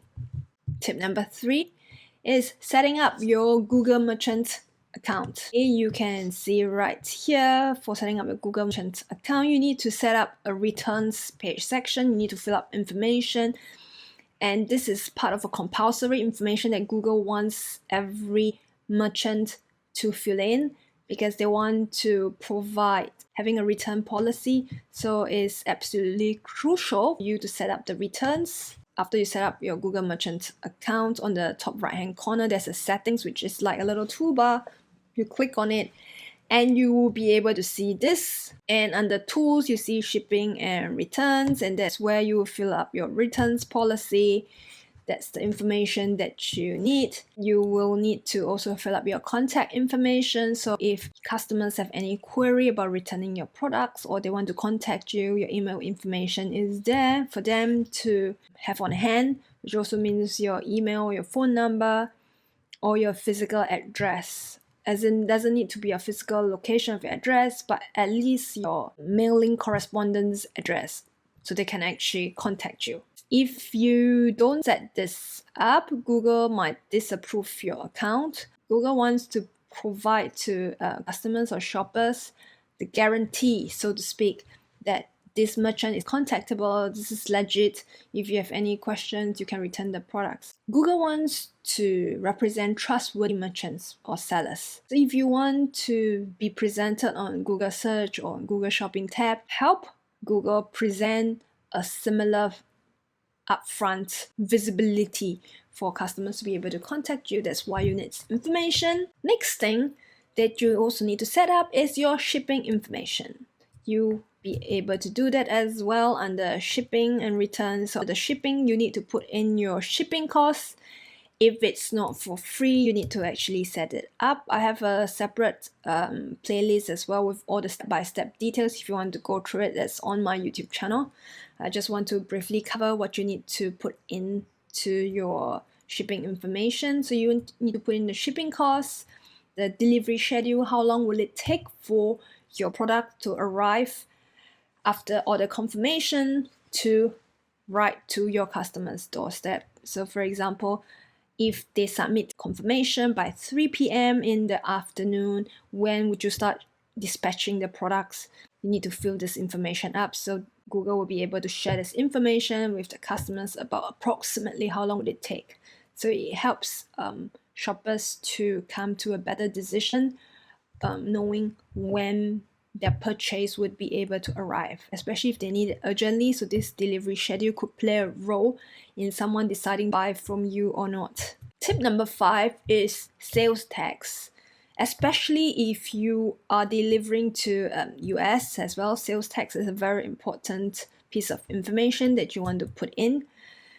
For the different states, some of them, they have different sales tax. So if your online store is not in the US and you are shipping to the US address as well, you need to put in a 0% tax, sales tax as well, because if you're not putting it in, Google is not going to approve your merchant account. Of course, if you have local sales tax for your store, you need to add that into consideration. So if you're not putting this information on Google and then on your website, there's actually added text which is not displayed on Google. Once Google sees this discrepancy, your account will be suspended. So you don't want to do that. Tip number 6, which is linked accounts. So under linked accounts, basically after you've set up all your you've set up the app on Shopify, you've set up your Merchant Center account, and you set up your Google Ads, you need to link them together. And this is how you do it on your merchant account. Yes, this thing that you click on under settings, you click on linked accounts, click on it, and you will be able to see AdWords and Shopify store. So you need to connect them together, you need to set it up, as well as on Google AdWords itself, you need to connect to your merchant center. The information needs to be kind of like set up in both directions. So on Shopify, on your Shopify store, within the Google app, you also need to confirm that it's connected to AdWords and Merchant Center. So if you want to see a more step-by-step with screenshots, you can check out my YouTube playlist. I have a step-by-step for all the playlists. Because of the limitations of today's presentation, I couldn't go through like all the steps, but if you want more step-by-steps, you can check out my playlist on YouTube. So now if you have everything set up, then the information will be able to flow from your store to Google Merchant Center and onto Google Shopping. So all this information will be set up properly. Tip number 7. You can see that if you are also delivering to different countries, you want to set up country listings. And if you're wanting to send to Japan, Japan has certain specific rules, so you need to make sure you are fulfilling those eligibility requirements. Otherwise, I wouldn't really recommend you to show your product listings in Japan because it's quite complicated. Most people in Japan, they would likely be looking at something that's Japanese. So being found in the shopping tab in the Google Japan search engine, I'm not sure if that's going to be really kind of worthwhile your time to try to debug that. So I'll recommend if you want to start your listing straight away in the different countries and Japan is not your main target, uncheck that list. Korea as well and Israel. So, and there's also kind of possibly other countries as well. Based on what I know, Japan, Korea, and Israel are the top countries you might want to consider leaving out for your listing, especially for Israel. So one of the companies that I was helping to set up was for skin products, and what happened was there was one of these products which was face masks, and face mask itself, because Israel has certain policies for the word mask, so it's a very sensitive subject, and it caused the account to be suspended. In the end, I had to remove that country for the free country listing, so I would recommend you to exclude these 3 countries out. There could be other country exceptions depending on your industry, but these are the top 3 which are most likely for most products to face problems. Of course, what if your products become sold out, or if you have more stock, you want your products information to be updated on Google as well in real time, but you don't necessarily want to be spending your time doing that, updating it. So after you have done like an automated feed that pulls your product information from Shopify over to Google, there's this setup under settings called automatic improvements, which you can set up. So basically, once you do that, if you have any price changes or if you have any product changes, maybe some name change, whatever, or if it becomes out of stock, all this information will automatically be updated, directly extracted from your Shopify store straight to Merchant Center in the product feed. Definitely highly recommend you to do that so you don't need manual manpower to keep monitoring this and making any changes. So remember to turn that on. Tip number 9 is definitely to set up this content API feed. There is a product feed which you can set up using Google Sheets or Excel, whatever. But I will highly recommend you to set up an API feed that automatically extracts this information. So it will be a one-time setup. And if you want to fulfill the requirements for a standard listing, which is on normal Google search and the image search itself, you need to have these 5 data attributes, which is the ID, title of your products, link to your product itself, and of course the image link and the price, which is basic. And to fulfill the eligibility requirements for an enhanced listing, this enhanced listing also means listing on the Google Shopping tab. That's part of Google's terminology. Don't ask me why. It's confusing for quite a number of people, but just know that standard listing, that's the name to be listed on the basic Google search and image search, and enhanced listing is when you are listed on the shopping tab for free. So you need to also fulfill these requirements. If you are running an ad, you need to fulfill all of these requirements as well. So there are 15 other attributes that you need to review depending on which industry your store is in, what type of products do you have. So you want to review that. And these are the different resources which you can check out, which I've shared with you.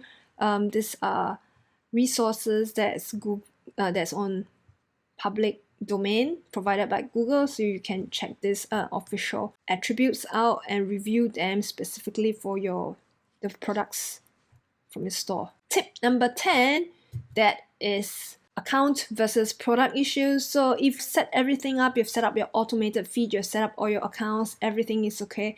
So this is one thing that you want to keep in mind, is this account versus product issues. So there are different levels of approval. So even if your account is approved, you could have product issues, which means product issues usually means that you have some problems with the attribute of your products. Maybe the information or the value that's put in there is not standardized, so you need to change that. As well as account information disapproval or suspension of some kind is when your company information is not filled up correctly, and your linked accounts, maybe some of the information is not matching. Whereas the product issues is more of the completeness of your product attribute that's essential for your products to be listed on Google. So once you have sorted all of these issues out, one last thing you need to do to get your Shopify products listed for free on Google, that is, now you wait.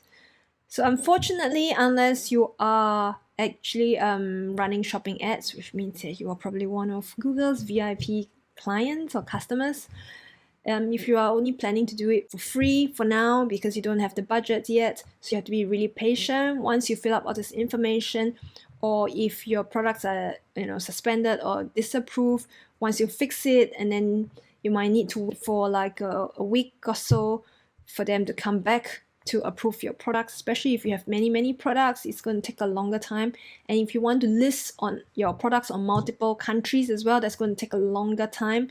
So give it like about 2 to 3 weeks, and then get back to them if you don't see the changes. But I highly recommend, if you want to get ready for like your Christmas sale and your products are not on Google yet, you definitely want to get started right after this webinar. You want to go and get your products listed for free, so you give it some time so you can get onto Google Shopping. And with that we've come to the end of the presentation. This is me. You can check out my website, and you can also send me an email if you have other questions about getting products listed on Google. So the last thing I want to end with, which is something that most people don't realize, is that if your products are not found on Google Shopping, then your business doesn't exist. Hurry up, get your store all set up on Google Shopping. Make sure potential shoppers can find you online. If you don't know about the latest stats, which is last year in 2020, 2 billion people bought products and services online. So you don't want to miss out on this great opportunity. There are still limited in-store visits. So for shoppers to be able to find you online, getting yourself found, getting your products found on Google is the one thing you need to do to make your store a success for 2021.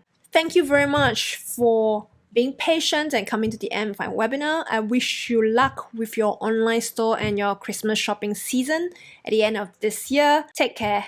Bye.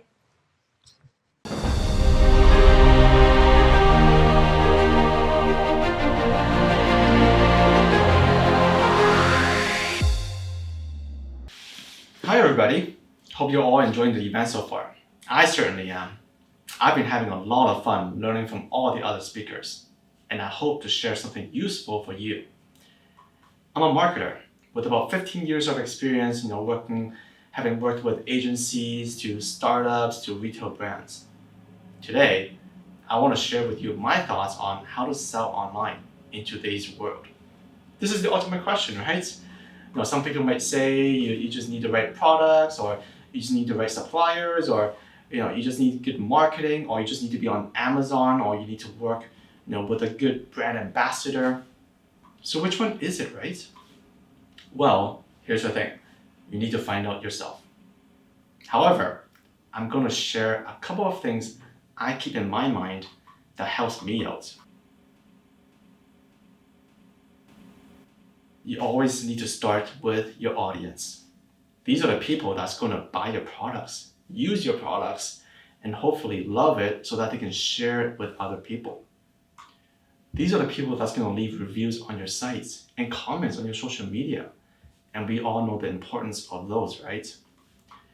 You need to create a brand that people recognize, love, remember, but share with their friends, but most importantly, trust. That's easy to say, right? Well, it's not that hard. Start by analyzing, dissecting, but rethinking everything to do with your brand and products, but think from your customer's perspective.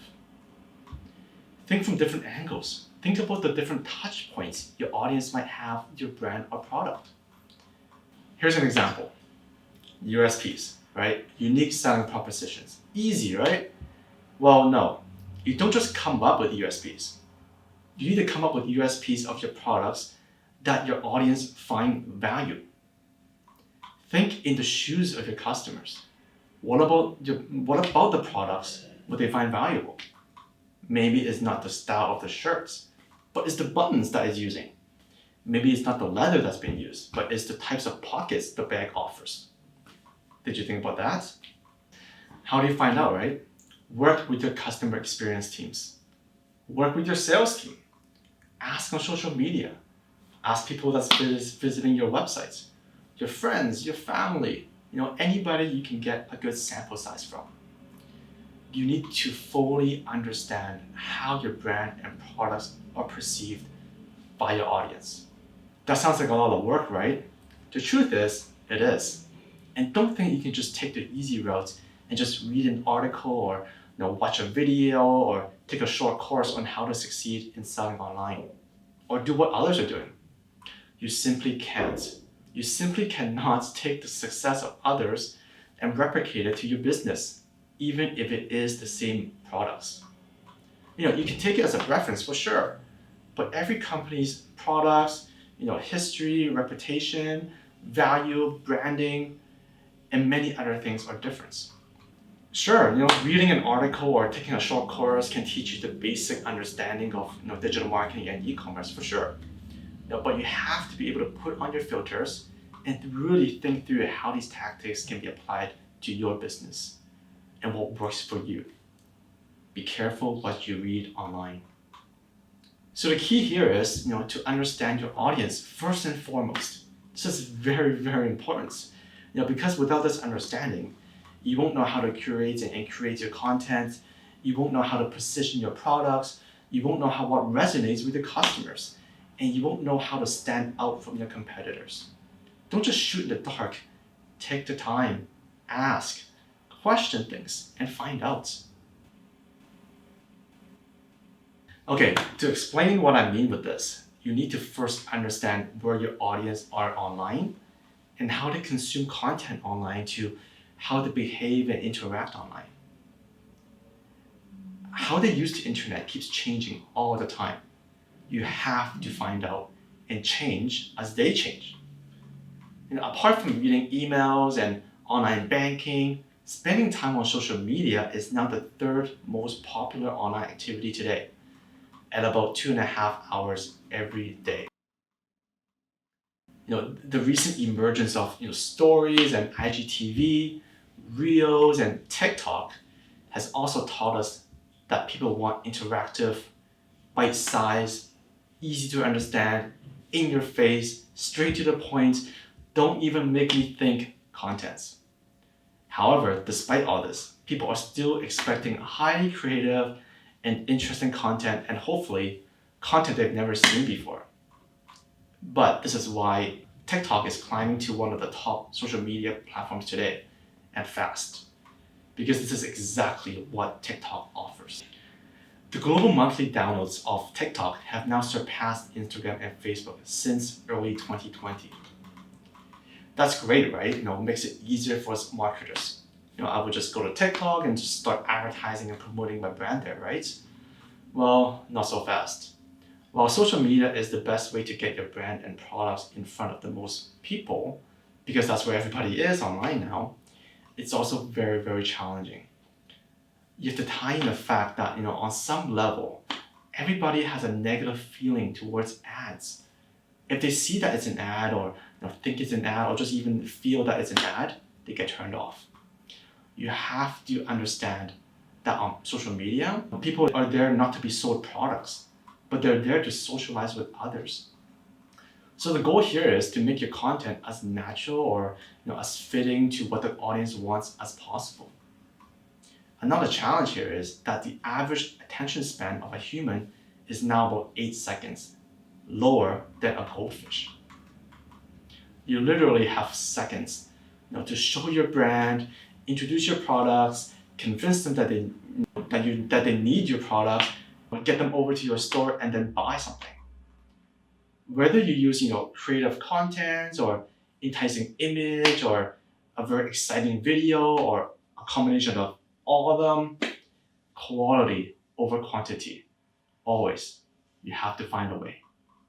With the amount of time people spend on social media and the amount of content they consume, I feel you need to have sold the products to your customers before they even enter your store. With the amount of time people spend on social media and the amount of content they consume, I feel you need to have sold your products to your customers before they even enter your store. People no longer want to go into a store or your shop or your website and spend hours and hours browsing through your store. What's worse is that they are intrigued, they want to buy your products, but then they land on your website and they get overwhelmed and confused by all these different jargons you're using, all these different links that lead them away from the purchase. Or the worse yet, your UX is not correct and you drive them away because they can't find the products they're looking for. The most successful e-commerce sites I've ever seen doesn't have any links on their PDPs, except for the add to cart button. Imagine that.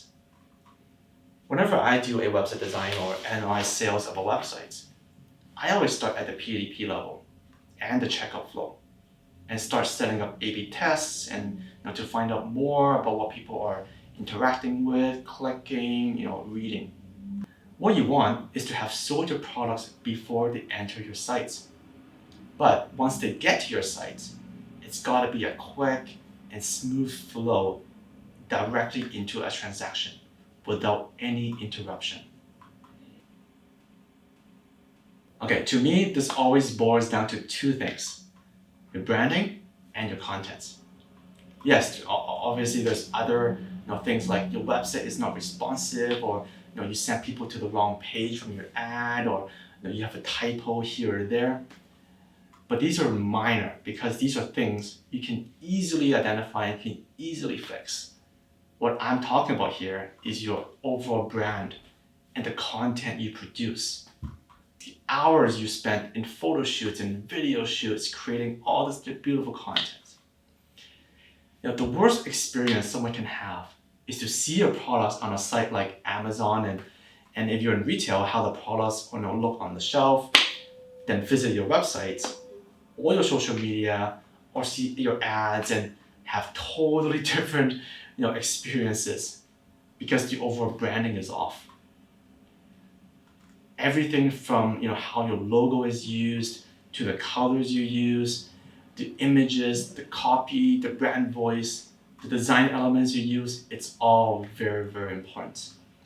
Every misalignment, inconsistency, means unprofessionalism.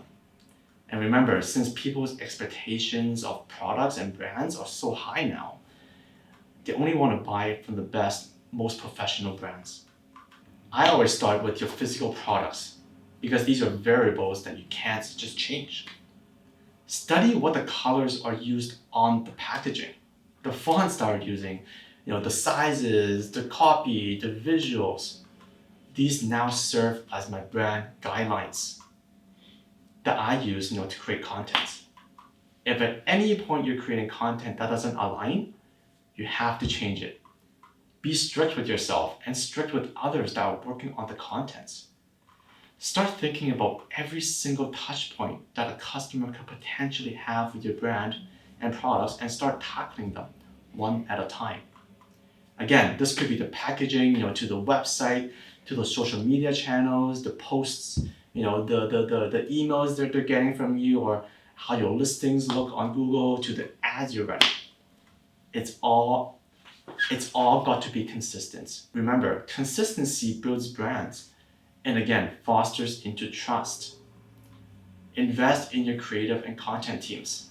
Work with different teams and departments in your company and strategize on how you can provide an overall seamless experience for your customers. Let's face it, everybody is a detective nowadays because you can just about Google anything and find out information you think the customers might not know about. Like what each ingredient you're using is, to what materials you're using in your products, or if they can make the products themselves. Customers are becoming smarter than you think. As a marketer, it's very important to create honest communication with your customers, by offering transparency to them. Use social media, use email marketing, use ads and videos, to get messages across to your customers. If something positive and exciting is happening at your company, share it. You want to build a relationship with your customer. And remember, every successful relationship is based on trust and honesty. People tend to support those who support others and care for others. I certainly do. If you're donating or supporting a charity, don't be afraid to share it and flaunt it. Again, remember, work with your CX teams. Have them care for your customers and build up those relationships. Get insights from them. The CX team holds a vault of very valuable information that can be used in marketing and even in sales.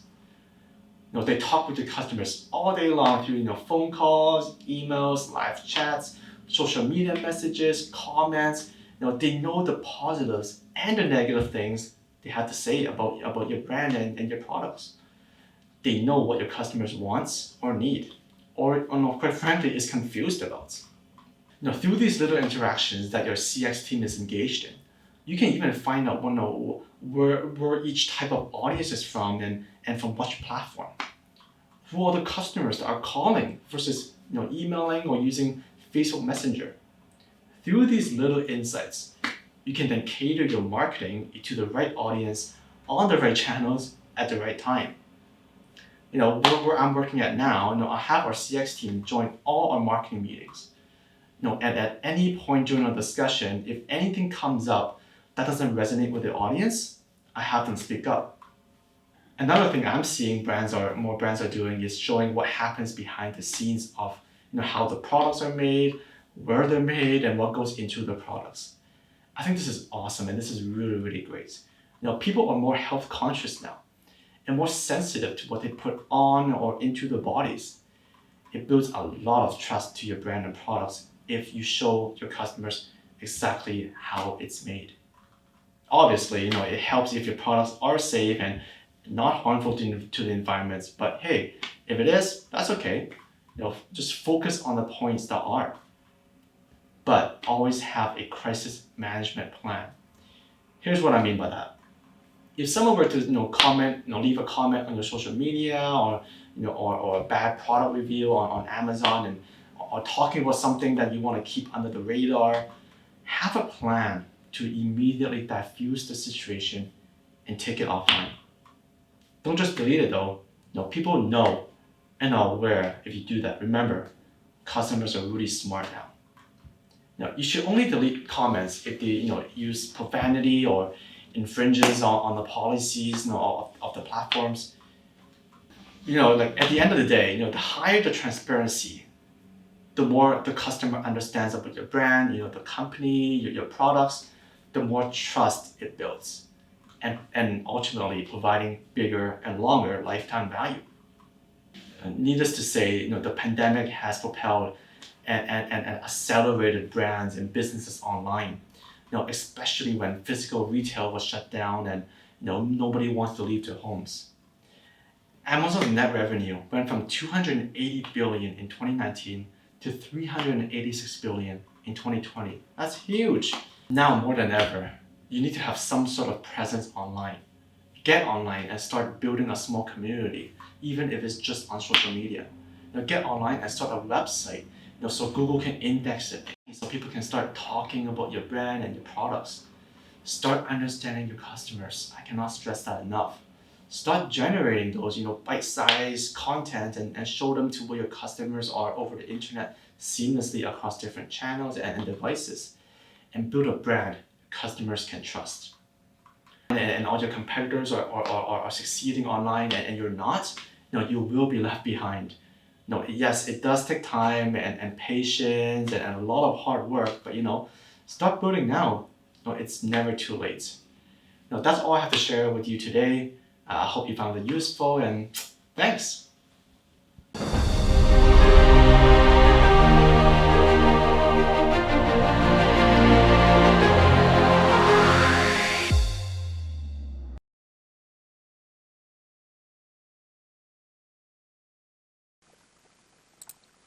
I would like to welcome you and thank you for your presence in the European e-commerce conference. My name is Maria Varadoumi and I'm the Sales Director of Kelko Group in Greece. I'm delighted to introduce Kelko Group even to those who have not heard of us and share with you our 20 years of experience and expertise. Today's presentation is about e-commerce and omnichannel trends and highlights. Let's start. So, I will share with you our valuable knowledge by analyzing the main topics of my presentation, which are how COVID impacted shopping behavior and new opportunities for retailers, Google Shopping Ads, the acquisitions channel not to be missed and to be taken care of, the other performing online acquisition channels, the solution to help retailers increase their online sales and visibility, and finally, who we are. Let's analyze together how COVID impacted shopping behaviors. As you can see, almost 90% of the customers were severely influenced by COVID-19. Almost 50% of consumers are making online purchases when they would usually shop in stores. An inflection point in online shopping occurs in mid-March 2020, followed by a higher sustained baseline. Unsurprisingly, search for essential food and cleaning product searches increased, while search for clothing, furniture, and luxury goods declines. Other key non-essential product searches spike. Consumers want information and want to know their favorite brand are reacting responsibly. Consumers are shopping online and plan to do even more online shopping as the situation continues. Let me share with you the search results. Interest in essential searches. Interest decreases in luxuries but at the same time increases in at-home activity. Sustained demand. Brand loyalty impact. Availability is the king. And sentiment results. Consumer welcome messaging and consumers are shopping. What's quite significant and should be mentioned out is that the majority of the consumers will continue to follow the same behavior after COVID. Since March 2020, despite fluctuation in the pandemic and ongoing lockdown reopening cycles, the overall level of consumer impact has remained high, dipping below 80% only twice in the months of September and October 2020. If online consumer engagement may decline when COVID is over, we see that a good percentage of shoppers expect to maintain some of their online behaviors in the future. For retailers, online sales opportunities have increased tremendously in the past month and are currently maintained at a very high level. This is expected to be a sustainable trend, but the online sales opportunities peak is happening now. Don't wait to make the most out of it and take the opportunity to capture customer and develop your brand awareness now. Let's talk about Google Shopping Ads and acquisition channel, not to be missed and to be taken care of. We are talking about shopping ads, but what exactly shopping ads are? Shopping ads are ads that include rich product information, such as product image, price, and merchant name. They are created using data attributes from the product information you submit in your merchant center data feed and are shown to people who are already searching for the kinds of products you advertise. There are 4 basic types of Google Ads. Display advertising, which is also often referred to as banner advertising, is a type of advertising that is composed of small digital billboards or banners that are placed in and around blog posts, keyword search pages, websites, etc. Video advertising, mobile advertising, native advertising.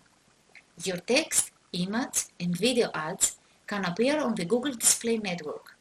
The Display Network is a collection of websites including specific Google websites like Google Finance, Gmail, Blogger, and YouTube that show ads. This network also includes mobile sites and apps. Let's go back quickly in the auction system, shall we? In order to advertise on Google Ads, you need to enter an auction. So let's consider 3 candidates, the highest bid wins, and if the user is clicking on your ad, you will get invoiced based on the second highest bid. Comparison shopping services can bid to place shopping ads on Google general search results pages on behalf of merchants they represent. Google Shopping bids on behalf of merchant it represents in the same way, acting like any other CSS. This means that as a merchant, you can choose to participate in shopping ads on the Google general search result page in various ways. You can provide your product data to any CSS, including Google Shopping, and you can also use multiple CSSs at the same time. CSSs use a separate merchant center account for each merchant they represent. Each account allows them to upload an inventory for a merchant and run shopping campaigns on their behalf. All campaigns need to follow the same shopping ads policies and product data requirements. This means, for example, that shopping ads need to take users directly to a merchant's landing page where they can buy the advertised product. Shopping ads on Google General Search Results pages where the CSS program is available will also show which CSS uploaded the offer. The Buy CSS link displayed at the bottom of the ad. If users click on that link, they are taken to the CSS's own website. Let's take a quick look at how you can bypass Google's margin. Partnering with a Google CSS apart from Google's will enable you to bypass Google margins, benefiting from a minimum of 20% advantage on your shopping ad campaigns. As soon as you make the switch, your entire bidding history will be transferred within 48 hours. Here is the main aspect you need to focus on to optimize your campaigns. Strategy and account structure. You need to understand and clarify your objective and needs. It is mandatory to audit your account settings, relevancy on the following levels: gross margin, ad account and campaigns, restructure your account. Around your KPIs can based on performance and ROAS, sales, clicks, margin, costs, categories, brands, and so many more. Campaign optimization. Campaign type identification, product feed optimization, competition analysis, bids definition and competitive advantage, geographical extension. Finally, ongoing and dedicated support is essential for your campaign. You need to achieve high standard individual support, troubleshooting, and performance reporting. Here is what we managed to achieve as an example so you get an idea of what is feasible. The impressions growth by 120%, the traffic increased by 97% and the CPC reduced by 28%. If you want to remain competitive as an online retailer, partnering up with a CSS is a must for your shopping ad strategy. Choosing a professional trusted CSS partner can provide you with tactical benefits for your campaign and allow you to gain transparency and efficiency in your strategy. Retailers need guidance with strategies that will help them navigate changes occurring in the market. Shift ad spend to prioritize product categories that are in demand. Optimize and scale ad traffic across channels to capture new, unique customer segments. Lean in where possible in order to mitigate losses or even drive higher performance in the best cases. For years, the acquisition strategy had to do with one or two sources of traffic, but today the industry has changed and your traffic acquisition strategy has to move away from the additional sources. There are a lot of services that provide visibility to new sources of traffic. There are so many affiliate programs available for you, such as price comparison sites, premium publishers network, Google Shopping ads, and non-offer native promotional links that increase visibility. A great way to increase your website traffic is by having an affiliate program. An affiliate program is an effective marketing tool that allows you to pay publishers, think bloggers, YouTubers, top-tier sites and more, whenever their visitor make a purchase on your site. Compared to sponsorship and paid advertising, affiliate marketing is low risk because affiliates drive traffic for free. You only pay them once you've been paid first in the form of online sales. The success of your affiliate marketing depends first on choosing the right affiliates, influencers for your specific market, and second on what commission you offer them. If you have competitors also using affiliate programs, you may have to at least match their offers or sweeten the deal some other way. Influencers are hot commodities and other brands may also be asking for space on their websites. Let's talk about shopping comparison sites. As the name implies, the goal of price comparison sites is to allow online shoppers to compare the price of a given product to different sites. Whether shoppers are really looking for the lowest price available or just trying to find an item, a great many online shoppers check price comparison sites when searching, which makes them an important element to take into consideration when considering your marketing strategies. Why be present? While making your product or some of them available on price comparison site is important. This is because they are a source of highly qualified traffic. Almost all visitors to price comparison sites are actively looking for specific products with an intent to buy. The second reason you should post your product on price comparison sites is more technical. In general, these sites have work on their SEO, and it's rare that they aren't in the top results of a given search. This is then an indirect way for you to benefit from their visibility while waiting to get your site to the first page of Google. Through Publisher's monetization solution, you can receive traffic against your business targets and needs. Operating with the biggest retailers across multiple countries will help you increase your visibility and sales. Let's have a look on native integrated links. Here is how the solution can help you generate more sales on your online store. What is it and how can links assist you?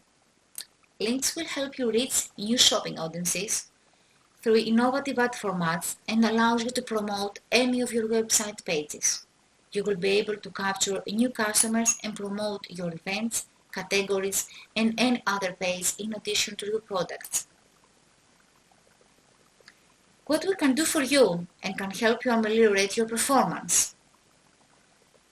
We have different levels of services to satisfy even the most demanding merchants.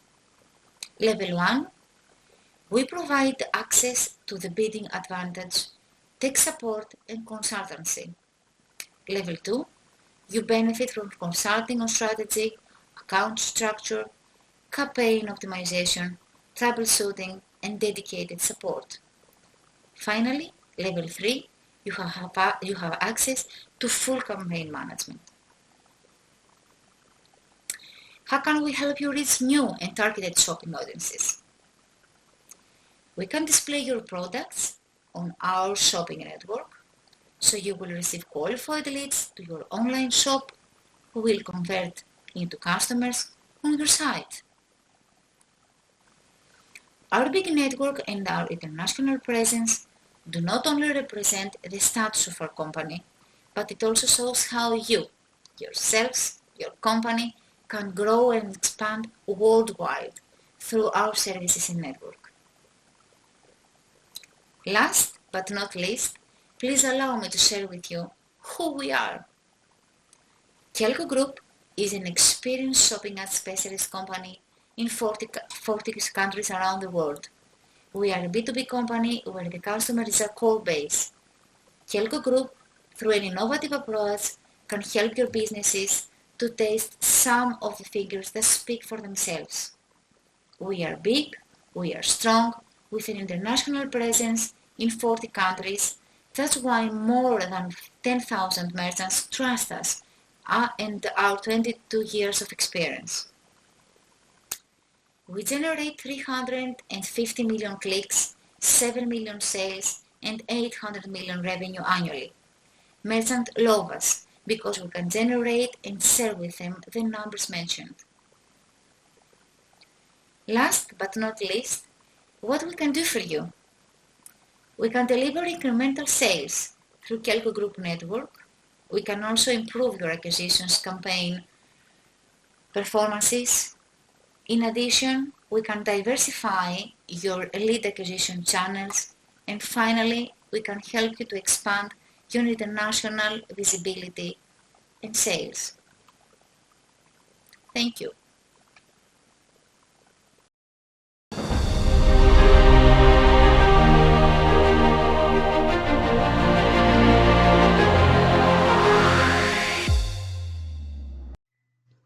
Hi everyone, this is Adonis Anastasiou and I would like to welcome you to this presentation on how social media can increase your sales.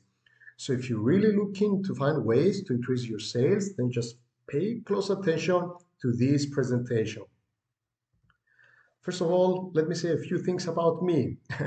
Even though my friends are calling me Richard Gere, my name is Adonis Anastasiou. I'm the founder of Adonis Business Academy and I have studied at California State University. Now, the most important thing that I have to mention here is that I have been training people, helping companies to promote their services or products through social media. And that's how I get the opportunity to realize how social media actually works and what can generate sales and what cannot generate sales. So everything that I'm teaching or everything that we're applying to our business or to our clients is based on actual research, is based on what we have tried so far and it worked. So it's not based on just theories and and stuff that we hear or we see on YouTube. It's based on actual actions that we took and generated results. But most of all, I like happy and smiling people. So if you just put a smile on your face, I'm sure you're going to enjoy more this presentation. So let's start with tip number 1, which is in social media, you have to think and act different. Now, Steve Jobs, I remember Steve Jobs' presentation on how to brand Apple, and he said that people don't care about product features, they care about ideas, they care about values. That's how he came up with the idea of think different. Okay, and actually, this is a picture from that branded video of Apple that was, it was an attribute to the people who are thinking different, like Mahatma Gandhi, Albert Einstein, and many others. Okay, So I'm borrowing that think different from Steve Jobs, but I'm also adding think and act different. There is such a noise out there in social media. There are thousands, millions of posts and tweets and videos. So how do you get people's attention?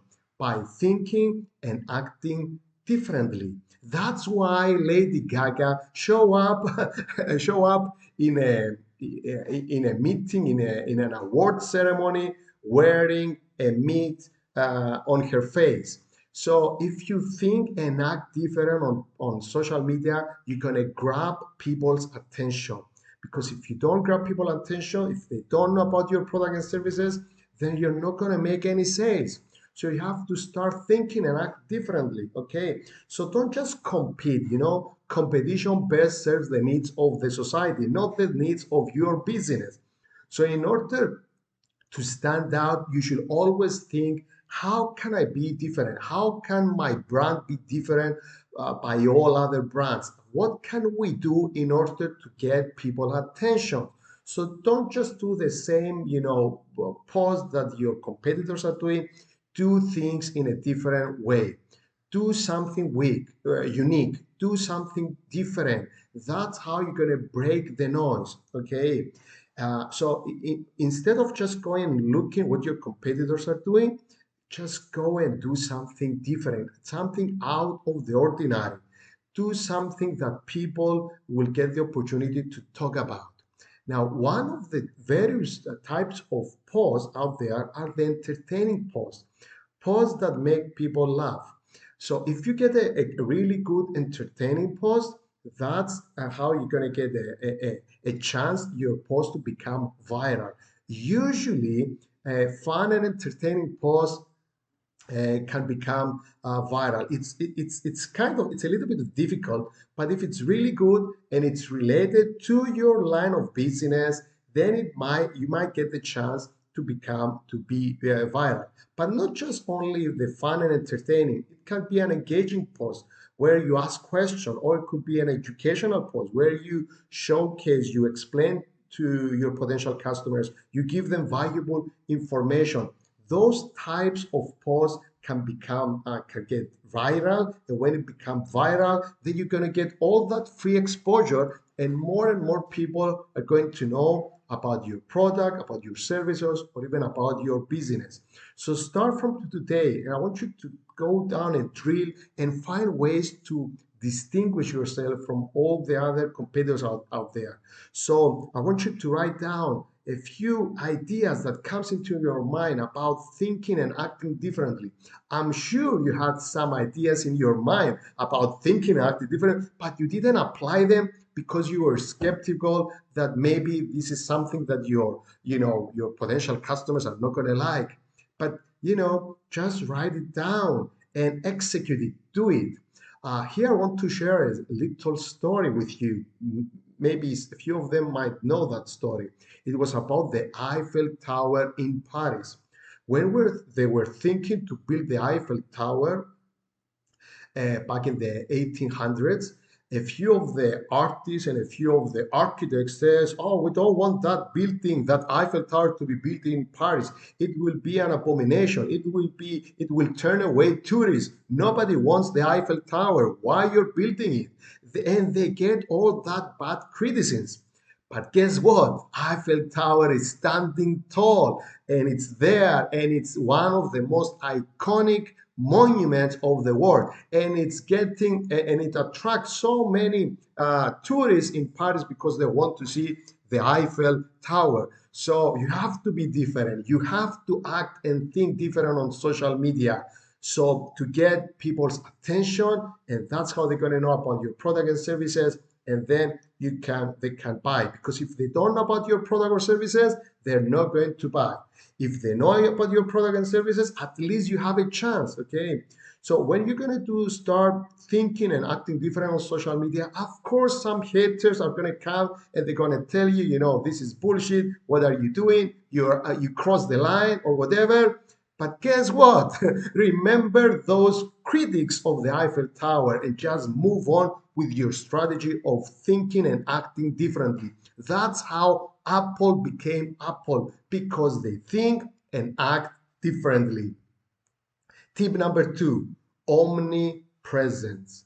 You have to be on all social media or at as many social media as you can at all times. That's what omnipresent is all about. Omnipresent, it means you have to be in all social media at all times. That's how, again, as I said, you're gonna get your product and services out there. More and more people are gonna know about your services. So if you're using just Facebook, and Instagram, start posting on LinkedIn. If you're not making videos on YouTube, start making videos on YouTube. If you don't have a presence on Pinterest, start on Pinterest. Get an account on TikTok and just get to as many social media as you can, because omnipresent will get of course, the attention of your potential customers, but it's gonna get you that maximization of exposure. And when you get that maximum exposure, that's when sales are gonna start coming in. So omnipresent, that's my second tip. Now, my third tip is the market pyramid. We have to have in mind that only 0.5 to 3% are actually going of your potential customers are actually going to buy your product or service. So for example, if you're selling, let's say, furniture, okay, and your target market is like, let's say, your city, people from your city between the age 25 and over, okay, that's your target market. Now, if we had a magic wand and we can, communicate or contact all those people within your city, okay, only 0.5 to 3% are going to be interested and actively looking to buy furniture. That is why when you're making posts on social media, you don't get any sales. Because if you just put posts on Facebook and on Instagram and you don't reach your whole target market, sales are not going to come in, because only 0.5 to 3% are actually looking and actively going to buy what you're selling. And it doesn't mean that 0.5 to 3% are going to buy from your store. They're just going to actively looking to buy a sofa, but they might buy the sofa from another furniture store. Okay, that's why you need omnipresence. That's why you have to get massive exposure, because only 0.5 to 3% are buying now. In addition to that, there is a 7% of people within your target market that they are thinking about buying, the type of products that you're selling. So again, that's why you have to have massive exposure. So the people who are thinking about it and they might gonna come, they might going to actually buy it, what they're looking for after 3 months or 4 months. Then if they know about your product or service, you're gonna get them as well. At least you're gonna get a chance to sell to them as well. If you don't have a massive exposure, if you don't have omnipresence, if you're not different, if you don't get their attention, then most probably they're not going to buy from you because they don't know you. Okay. In addition to that, there is a 20%, the 20% of your target market, they don't think about it, but if they see a post in social media about your product or service, they might, read it, or, they might take a look at it. Those are the people who might have a problem. They might have a wish to buy a new sofa, but their sofa is still okay. Something got their attention. They click on your ad or they see your video, but they're not there yet. They're not quite there to buy the product yet. They might buy after 6 months or even a year. That's why, again, you have to be out there at all times. Now, you have to remember this: 70% of your target market, okay, no matter how good your advertisements are, no matter how good is your pricing policy, no matter how good is your video, your advertisement, 70% they don't even care about your products, because maybe they just bought, a sofa. So if you're a furniture store and you're selling sofas, if someone just bought a sofa, he's not interested to buy another sofa. That's why they are not interested. But those people are not interested at the moment. So if someone bought a sofa just now, he's not interested to buy another sofa, maybe for the next 4 to 5 years. Okay. So again, you have to make massive exposure, omnipresent, be out there, be different, but it's also really, really important to spend money on advertising. That's how you're going to reach the maximum exposure. If you're trying to make sales by, organic posts and you're not willing to invest in advertising, then just forget about maximizing sales. Now, can you even name a big company, a huge company, or a company that makes sales that don't spend money on advertising? I don't know anyone. Maybe you know, but it's only a few companies. Now, the companies that make the money are the companies that spend more money on advertising. So you have to spend money on advertising if you want to increase your sales. And of course, you have to measure the return on investment. So isolate how much money you're spending on Facebook, and then go and check out how many sales you get from Facebook. Isolate the money that you're spending on Instagram, and then isolate the sales that you're getting from Instagram. That's how you're going to find out where you should be continuing spending your money. So start investing money on advertising. Tip number 4. Now, we said you have to spend money on advertising, but you have to set your ads correctly. So stop boosting your posts on Facebook and Instagram. Go and set up your ads the correct way, which is the way you have to pay per click, okay, or pay per lead. Don't spend your money boosting your post, because as we saw from the market pyramid, 70% of the people who are watching your ads right now, if you just boost post an ad, they don't care about your product and services. So why spending money for the 70%, 20%, and 7%? Start spending money, start investing your ads on advertising, but pay per click. Because if you pay per click, everybody in your target market is going to see your ads, but you're only gonna pay when someone click on your ad. And someone to click on your ad, that means he has an interest. That's why the click-through rate, the percentage of people clicking on ads, it's only 0.5 to 3%, because those are the people who are actively looking to buy something.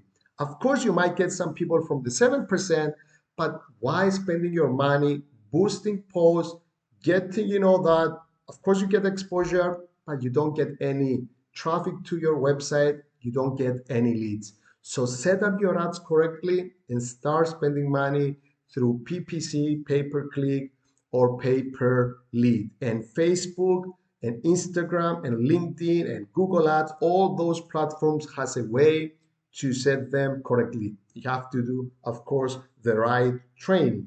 Okay. Now, here's an example where even Facebook is doing pay-per-click advertisement in Google. So if you search for Facebook ads, as you can see here, that's an advertisement of Facebook doing a pay-per-click advertisement in Google. So even Facebook is investing in Google paying per click. Okay. So if you want to spend money on Facebook, again, as we said, invest your money and set up your Facebook ads and your Instagram ads and pay per click, and don't just boost them, because if you boost your post, you're going to pay per impression, which means you're going to pay because people saw your advertisement, not necessarily interested to buy your product. Tip number 5, engage with your audience, which means you have to ask them questions. If they ask you questions, reply back to them. Put like 4 different types of products and ask them which one they like, best, or put the same product but with 5 different colors and ask them which one like best, which one is their favorite color for your product. So ask them questions. That's the major way to engage with your audience. So go and ask questions on Facebook, Instagram, LinkedIn. But when they're gonna reply back to you, you have to acknowledge that. So you can ask them even more questions. Why do you like? Okay, if you put, let's say, your product with 5 colors, and someone says to you, and your question might be, okay, which one is your favorite color? Someone says, okay, I prefer this red sofa. Then you can go and ask, okay, which one is your second favorite one? So you keep the engagement, because social media, it's all about being social. Okay, so engage with your audience. That's how you're gonna get their attention. That's how they can recall your brand, and that's how you're gonna get more sales. Which gets me to tip number 6. If you want to increase your leads, you have to start giving gifts. But you don't just give gifts by creating competition, like and share, and you're gonna get a competition. You tell them, if you want to get into a competition to win a sofa, okay, since we're talking about sofas, then you have to like and share the post, okay, but also you have to complete the form about that the competition of winning a sofa. Okay, so if you give them gifts, always remember to give you in exchange their contact information, and that's how you're going to start building your lists. That's how you're going to start getting leads from social media. And there are 3 levels of gifts. Okay, now the first level is just what do I say? The first one, which is completely free, where they ask them to fill a form. You make a post on social media. You tell them, just go, have a great ebook on interior design. If you like it, just go to the following page, complete the form, and you're gonna automatically receive that free book on interior design. Okay. The second level is where we said free after competition, which means, we have a free sofa, we're giving a free sofa at the end of the month. If you want to be, participate in the draw, just click the link below. You're gonna take them to a specific form where they fill their contact information, and that's how they enter, the draw to win a sofa at the end of the month. That's the second level. And the third level of gifts you can give is like vouchers, discount vouchers. So for example, if you buy the sofa, you're gonna get like 100 euros voucher where you can spend it on any other, interior accessories, or any other, accessories for the home. So you induce them to buy something. So there are 3 levels of gifts that you can give, so you can get more leads, and then you ultimately get more sales. That's my presentation for now. Don't forget to connect with me at social media. Adonis Anastasio, as I said, is my name, and I have a Facebook profile, Facebook page, LinkedIn, Twitter, YouTube. So everybody's welcome to join me. Drop me a point that you find where you find this presentation, and I'm going to reply back to you. Yes, I'm keeping my promises. I reply back to every single comment that I get on social media. Thank you so much for watching, and I hope to see you soon. Bye.